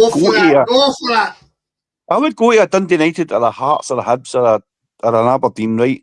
And what I would say is, you don't actually need to be better than Celtic Rangers, right? What you need to be is, you need to be fundamentally better than all the fucking rest of them, right? You need to make sure that you beat all the rest of them. And see, when it comes against they two, that'll take care of itself. But there's not a single club in Scotland ever done that in the last 20 years, right? So think about Aberdeen this season, right? Hearts close to Hearts with Burley were different class. Yeah. They were brilliant. But then they sacked Burley, didn't they? By the way, if you guys have never had the opportunity, there's a BBC show about what's his name, Romanov, the podcast. It's well worth a listen. It's well worth a listen. Well, what I tell you now, Andy, I totally agree with you, right? And what I would say now is, you're David Gray with Hibs. Yep. Fucking, I'll tell you one thing. If he did that, is he signed a new 3-year deal, Jason? Yep, signed it today. Brilliant. For them. And I'll tell you what, we need strong challenges, and we need. But definitely. See what you said, Andy. We've spoke about this, and I'm a total advocate of this. See if Hibs, Hearts, Aberdeen, Dundee United, Dundee's a big club as well, but they're as big as Dundee United. Like, if they were good, Northern Finland. Falkirk, yep. Absolutely right. Morton's got a big support. You know, but see if you get investment, right? Clever investment that they've done it the right way. Look at Brighton, Hove Albion, stuff like that. Look at Bournemouth. Fucking hell. And they fucking nothing that are now competing at the top of English football. It's fucking mental, right? And if you get that investment and you get the right people involved, and the key is get a top manager. You need a top manager. And I don't care what anybody says, you've the best players in the world, but see your manager's a fucking dick. They're not going to do it. Yep. But if you get a top manager. Aberdeen boy's good, Jason. I think he's good, but I think David Gray's fucking class. Honest to God. And fair play to Hibs for keeping by him. But see if Hibs can keep that. Do you know what would be amazing for them? See if they made it a 16-team league that we only played each other twice. They've only got to face Celtic 2 times. Fucking beat us at home, and then fucking the other one's a free ride. They play at Celtic Park. The thing about that, beat the rest of the team. The thing about that, Jason, is it's never going to happen currently. It's not going to happen currently because the people on top of us, the people who run their league, they always, as Marrty always says, they're always wanting that 4. They want that 4 game. You know what I mean? It's a cash cow. Yeah, it's definitely. You're right what you're saying. But to get back to Andy's point, it comes down, right? And I've said this to a Dundee United fan, I've said it to Hibs fans, I've said it to Hearts fans. See if my team lose the league to Hearts, Hibs, Aberdeen, so I can handle it. Losing the league to them is fucking chronic because you're giving them one in their pocket. And because they started all this counting title bollocks, nonsense. Football's played about here now. See, I hate fucking, we're 52. Who gives a fuck, man? I'm so fucking 10 of them, alright? Fuck up. Who's winning the league now? Am I the champion? Go fuck yourself. That's what I care about. Fucking Scotty, can I share something with you, right? You'll laugh at this, right? And it's just stupid, right? So what you said there was you don't count leagues, right? So I'm going to take you back when you were the St Mary's manager and I was the manager of Blocky and Star. I'm sorry for you guys who don't know who that is, right? But it's Saturday morning football. Saturday morning fucking the league we're in's been now gone for 60 years, right? And our Blocky and Star team won the Premier League 6 times, right? Mm-hmm. But that's actually the most any team's ever won that league, right? And I swear to God, Scotty, right? Every single season I check to see who won it, to see if we're still there. So see that thing about you don't check league titles, no? I don't know if I'm wearing that, mate. So it's fucking Alan McCoy stuff go on the channel, no Andy, is it? It's No, a proper no. Andy Cameron. You comedian done. fuck, get No, no. yourself. I just mean in circumstances. There is definitely circumstances because I can only say what I do. I definitely Andy, look at that and go, the fact of the the budget. I matter is, go, the budget's the best. The budget's the best ever. Know what I mean? So I don't know Andy, whether or no. before the job he started growing about 55 now, did you Yeah. know how many leagues Celtic had won? Nature, no idea. I was actually looking because I turned 55 this year, right in February. And I was wondering You how done it many. before Celtic. Well done. I'd done it before Celtic, but I was actually wondering how many titles Celtic have won in my lifetime, right? And it's all used fucking Marrty, fucking Jason, I don't know. When we were in the 70s, I don't know how old you are, right? But the 70s we were pretty good, right? What? I'm 53, but I've no clue. So we're the same age, right? But what I'm saying is, in the 70s, we were A pretty year good, older. right? You don't remember the 70s, right? You just knew Celtic were good. In the 80s, Scottish football was good, right? So it was shared about. Got to the end of the 80s. The 80s, sorry to butt in, Andy, right? But the 80s were the golden era of Scottish football. And Without a you know doubt. what? And the thing is, Celtic were still prevalent. The Rotten Mob were absolutely fucking useless, but it was us, Dundee United and Aberdeen. And I actually think they always say it was a decade of Aberdeen and whatever. I think we won more trophies than the two of them. We probably did, but in Europe, I don't know if we did, to be fair. I don't know, but what I remember is I was talking to somebody about this other day, and I'll ask you, I'm sorry for fucking changing subjects all the time, Scotty, you'll know that I do this, right? But I was talking to somebody just about 2 days ago, and they're talking about, actually, we're in Amsterdam for wee Harry's football tournament, right? And we're wondering whether we're going to get to see the game, the semi-final, but we ended up getting on our phone, we cashed it on our TV, so we've seen the game, right? But I was saying before, we'll just listen to the radio. And somebody said to me, when's the last time you listened to a fucking radio? And I couldn't actually remember, right? There's obviously times I've fucking listened to a game on the radio, but I remember a time that stands out for me, and it was the 1980 quarter-final, the European Cup. Celtic had won 2-0, but I was there, I was 10 years old, I was there, and you know the score, that we won 2-0, right? But we went to Madrid and we lost 3-0. And I remember in my house, I stayed in Kuhn, believe it or not, I remember in a house with a big fucking long Celtic scarf. I know, listening to the game, right? Listening to the game on the radio, and it was the best thing available at that point. And I remember thinking to myself, I remember, I don't think I was ever sitting as a fucking 10-year-old boy thinking, I wish I had a fucking 75-inch telly to watch this on. And I'm just reminiscing with that, Jason, because mine was the year after. It was Amsterdam, Ajax, when George McCluskey scored. George McCluskey scored, aye. That's right, aye. And it was that 81? Well, was it no the year after? I can't remember. I'm not sure. It was fucking 81, 82 or whatever. There's a cracking photo of Joe Miller, the average Joe Miller. No Joe Miller that played with Celtic. I know what you mean, aye. Then the windmill running down the terrace and when Celtic scored. But I think I've seen that, actually. I think I've seen it, aye.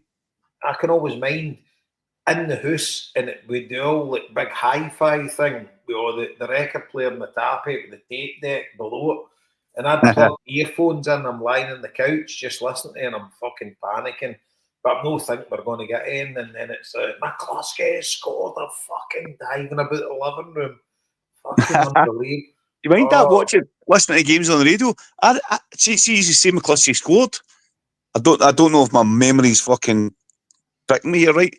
But I think George McCluskey also scored in Real Madrid Stadium when we were 2-0. Did I think George McCluskey scored to make it 2-1? That's a loud goal. Dropped it half, didn't he?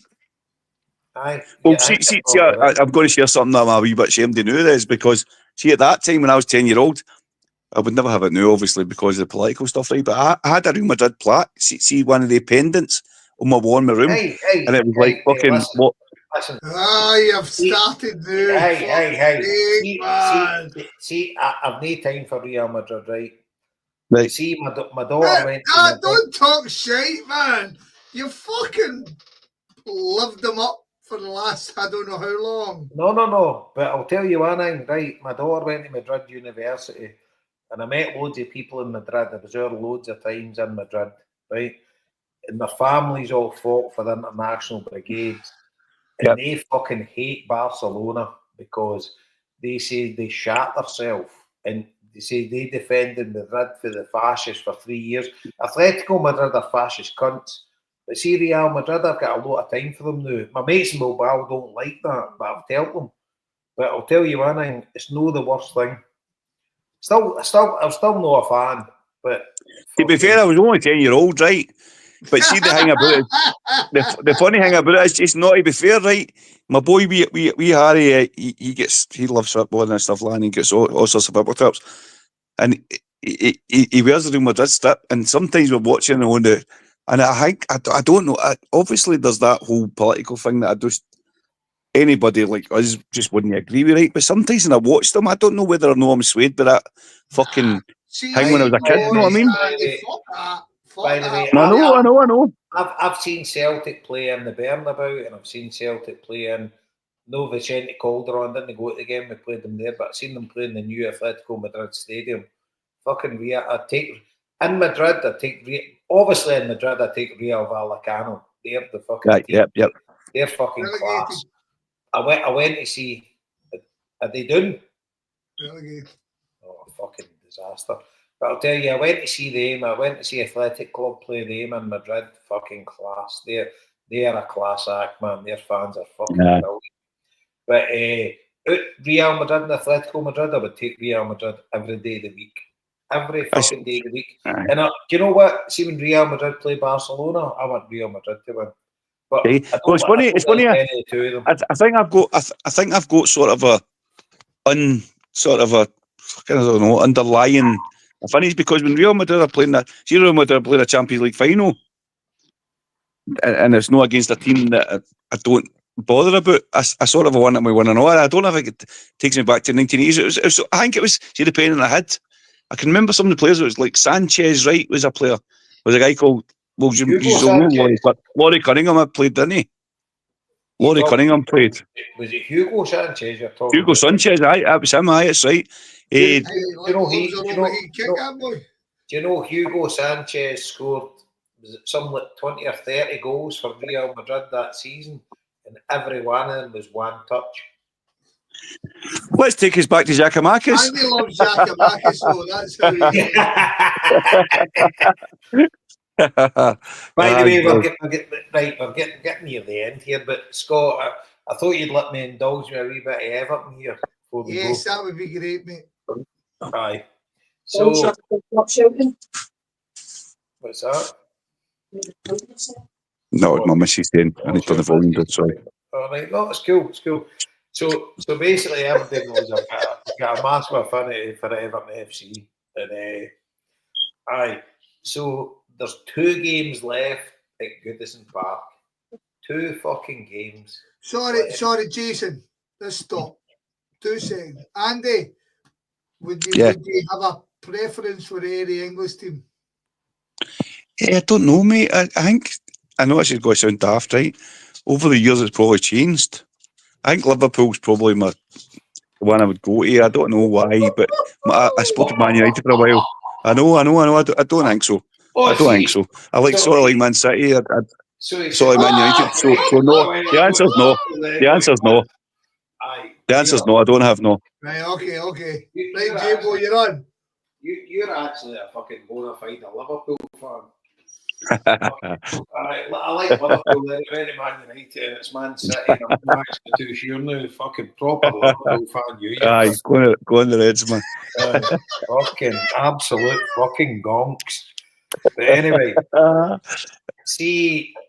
so two home games left. Ipswich and then Southampton. I'm going to Bath. And I've not got a ticket for the Southampton game, but I'll get a ticket. But do you know what? Oh, fucking hell! It's quite emotional, to be honest with you.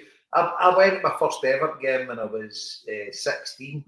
Met all these scousers by Ibiza, and they were all. I was walking down the street. My mate Jeff. I've told that story a million times, so fucking all the listeners, the Homebhoys, are like, oh, fuck off. But we're not here to entertain they fucking wankers, alright? Exactly. I was always mad into Everton, and if I was a kid, and So even before you met all the cunts, you were still mad in Everton. Aye, I'll send the photo in the chat, Scott. I've got a photo of me. I believe you. I mean, but what was the logic there? What was the reason? So see when you were kids, right? You'd fuck all, you'd nothing, right? So a big cousin of an Everton tap was the Bob Latchford one, the yellow away tap. Right, all With right. The badge was EFC, and it was a hand-me-downs. So he sent them down to my ma, and he sent the tap. Rory's just come in for the pub here, and he's trying to pour some water, and he's trying to do it quietly, but just Rory. Fuck up, Rory! Come on, give him a headphone and get him on. Aye. So anyway, he had me doing tap, so he gave me the full Everton strip. Yellow away one, 78, Bob Latchford. So there's a photo of me and John standing at the back garden. I've got the Everton tap on. So I always send that to my mates from Liverpool. When we're talking about it. Anyway, so that was my English team. And they were shite. And then they became fucking great. And then they became the best fucking football team in the world in '84. And I was a wee guy, gone to the odd Celtic game on the Cross Keys bus. And then there was a squad of guys who went to Rotterdam to support Everton because obviously they were playing Rapid Vienna. Yeah, that's right. Aye. They knocked us out. And but the thing is, it was the second round, we get knocked out. This was the final, but fair play to all the Evertonians. There was big flags. Celtic should be here. Celtic 3, Rapid 0, all that stuff. So when I seen all that, when you're looking at it as a kid, you're like, fucking hell, there is. And then it was the half and half ski hats. I mind them. And you used to look at the Gladys Street when it went to Goodison. You used to turn round, and it was fucking half of the fucking Gladys Street was green. You're like, fucking hell. Then you used to look at the Cop, and you seen the odd green one, but loads of blue ones, and you're like, fucking hun bastards. So my uncle always said to me, I mind my Uncle Francie, God rest him, we're at a fucking communion or something, he's like to me, I had the Everton shirt on, he's like to me, I know why you like Everton. I was like, how? He's like, you're a fucking bigot. I'm like, fucking just with, he says, yeah, fucking, I know what you're like, man. So they were the perceived Catholic team sort of thing. That when I was a kid, that was in my head, right? So that was it. So anyway, I had an Everton shirt on. I went to Ibiza in 1988. So I always bought the Everton shirt. Never been to Liverpool in my life. And I'm in Ibiza, San Antonio, 1988. Summer of love, fucking changed my life. But anyway, airways and that. But so I'm walking down the street with an Everton shirt on, and there's this kid walking up the street, same age as me, with a Celtic shirt on. And I'm like to him, all right, mate. He's like, all right, lad. He's a fucking Evertonian. So me and Jeff Reynolds are still best mates to this day. That's brilliant, man. Best mates to this day. Jeff's at my wedding and all that. Fucking still best mates to this day. So that's class. Once we get back, they phoned us. We want to all come up. I'm fucking. We're 16, turning on 17, and back in the day, it wasn't getting hotels and that. It was staying with your fucking. Aye, of course. You'll get your mates. So they all come up. My old man drove us down to Marvel Station, picked them all up, brought them up. So they all crashed out. But and they were all like 17, 18. We were like 16, 17. So a bit different. So you were still you started going to boozers and stuff, and took them to Celtic Park and took them into the jungle. Played the Huns. We beat them as usual. We did back then, and then. Fucking brilliant. And then the next week we went down to Liverpool, and the game was in the derby was at Anfield. So we all went down. There was 4 days went down. Me, Derek Higgins, Matt O'Donnell,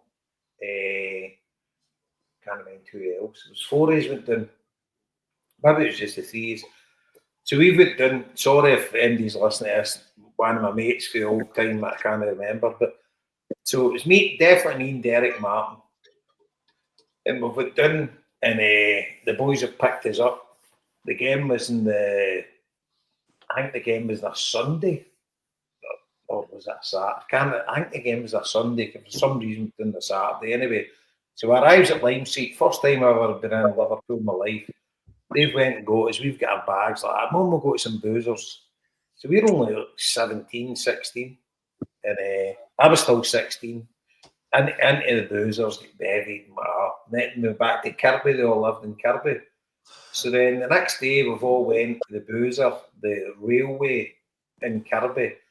And so they're all getting the tickets out. So they had 8 tickets in the Anfield Road. In fact, there must have been more than 3. Sorry, they'd 2 tickets in the Anfield Road. And then they'd 8 tickets in the Cop. And we were like, well, we want to go together. And I was like, I get into the Cop, well, iconic fucking stand. Sort of thing. They're like, don't worry, there's like a third of the Cop's Evertonians that day. Because it was more friendly back in the day.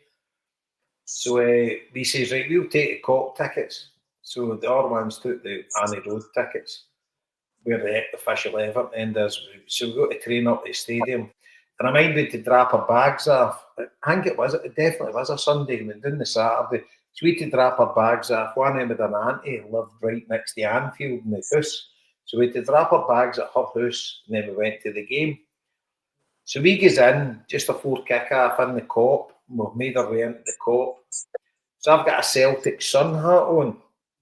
And we'll get back at, we'll go into the Cop, and it's mobbed, right? So we're making our way round to the left. All the Evertonians were at the left, so we're all making our way round to the left. And as we're making our way round, there was a few choice comments. You fucking Catholic cunt, you Fenian bastard. Hey, Liverpool fans. Aye, loads. Right. So next time we've got to the Evertonians, and then that was it. So we're in fucking Wayne mob. So there's like about 1,000 Evertonians at the left-hand side of the Cop. A couple more than 1,000, a couple of thousand or whatever.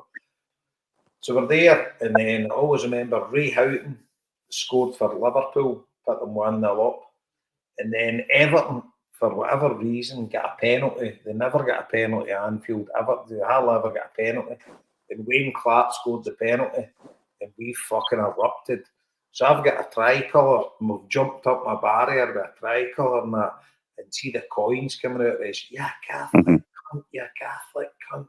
I'm like, fucking love this. You know what I mean? It's like, fucking we love Everton. But this is proper Celtic Rangers, but it wasn't really, but it felt like it. And you're a Catholic, you thought it was a scramble.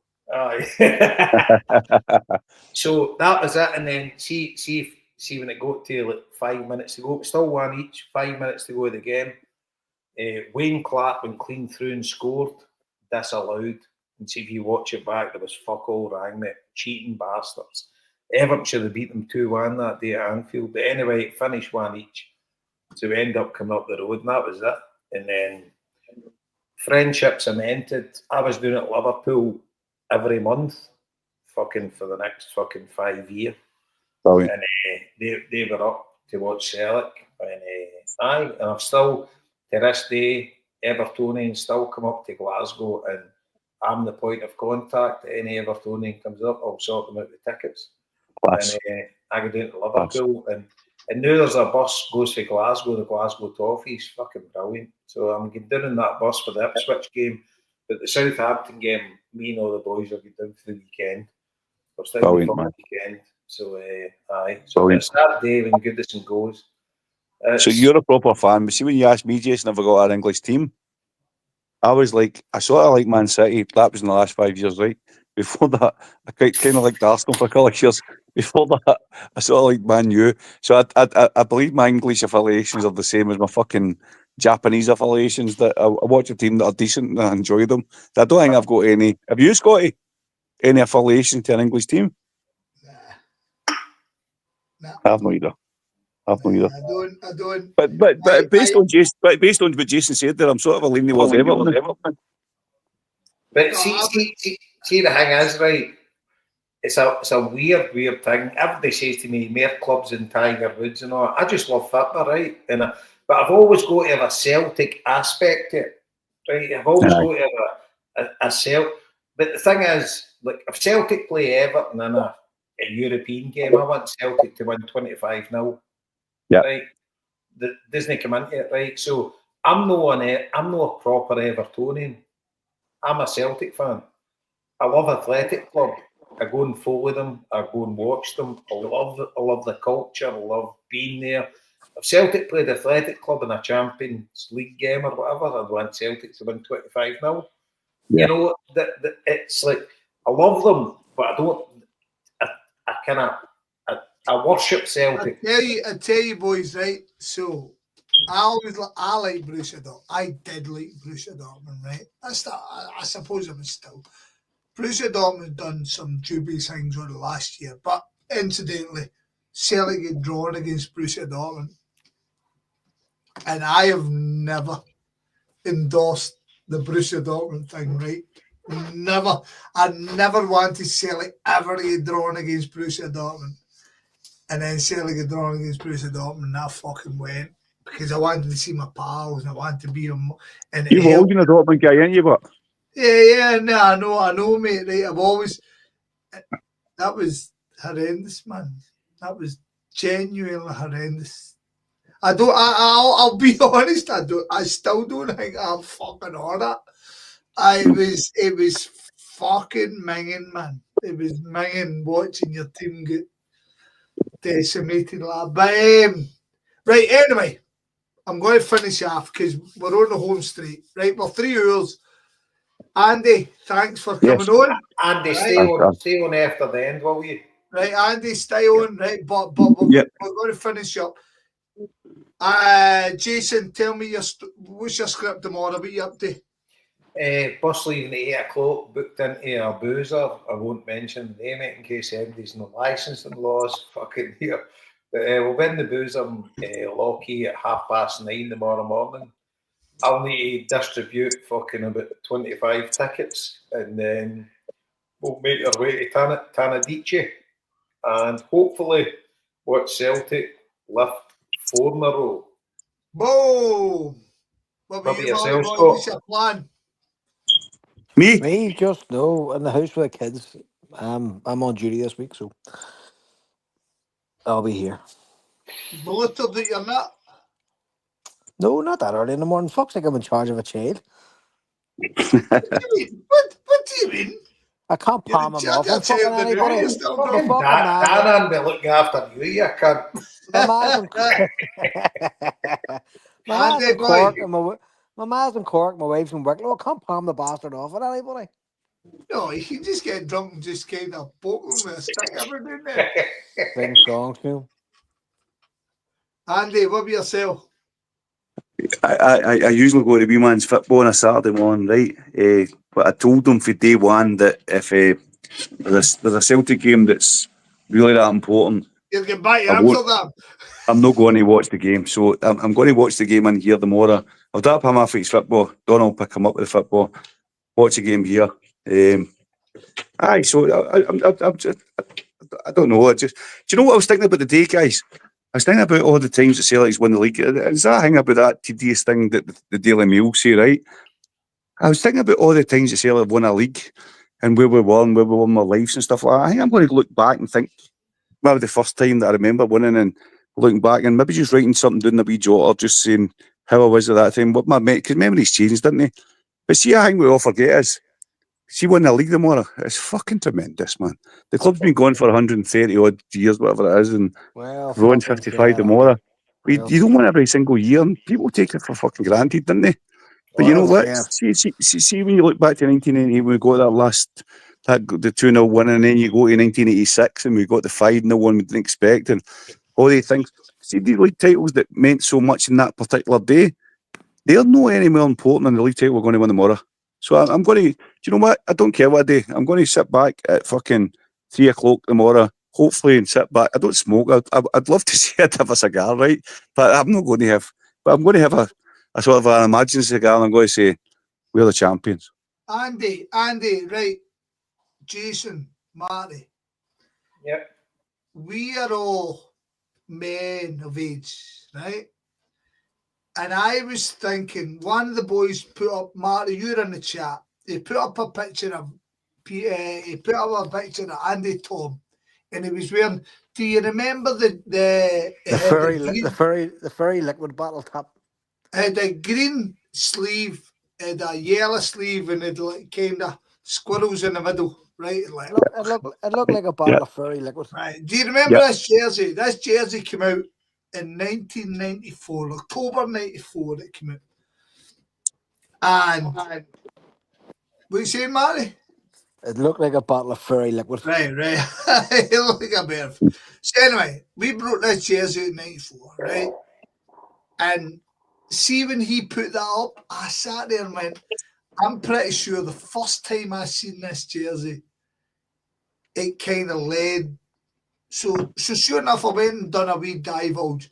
So 12 games we went without a win at Hampden. Imagine you cunts all sitting here now. Imagine going to see Celtic and we never won 12 games in a row. Fucking hell. Do you know what I mean? 12 games in a row. I went to the Camp Nou to watch Athletic Club, and they hadn't won there for 20 odd years. No, but Jason, right? But they hadn't won there. I'm talking about we hadn't won. Aye. For 12. Your club, Celtic, hadn't won. I would be there constantly, because once you get beat, that brings out the true fans. And Yes. then it becomes... But that's it. I know we were all there and we give a fuck. So, see, be honest, any cunt that gives you shite, fuck up. Go and fuck yourself, man. I don't give a fuck about any cunt, you know? I know you don't, Jason. Fuck them all. Boys, I love you dearly. And right, Jason, Marrty, let's give Andy a big round of applause. Yeah. Well done. Yeah. Thanks, guys. Andy. Thank you. Mate. A Well, pleasure, man. come back on anytime, kid. I'll come on every week if you want, guys, man. No, that much. Andy, you get the Liam Parr Ruin an Empty House Award. Well done, bro. Thanks for that. I'll take that as a compliment, right? But anyway, everybody else who's listening to these, you're all fucking idiots, but I love you dearly.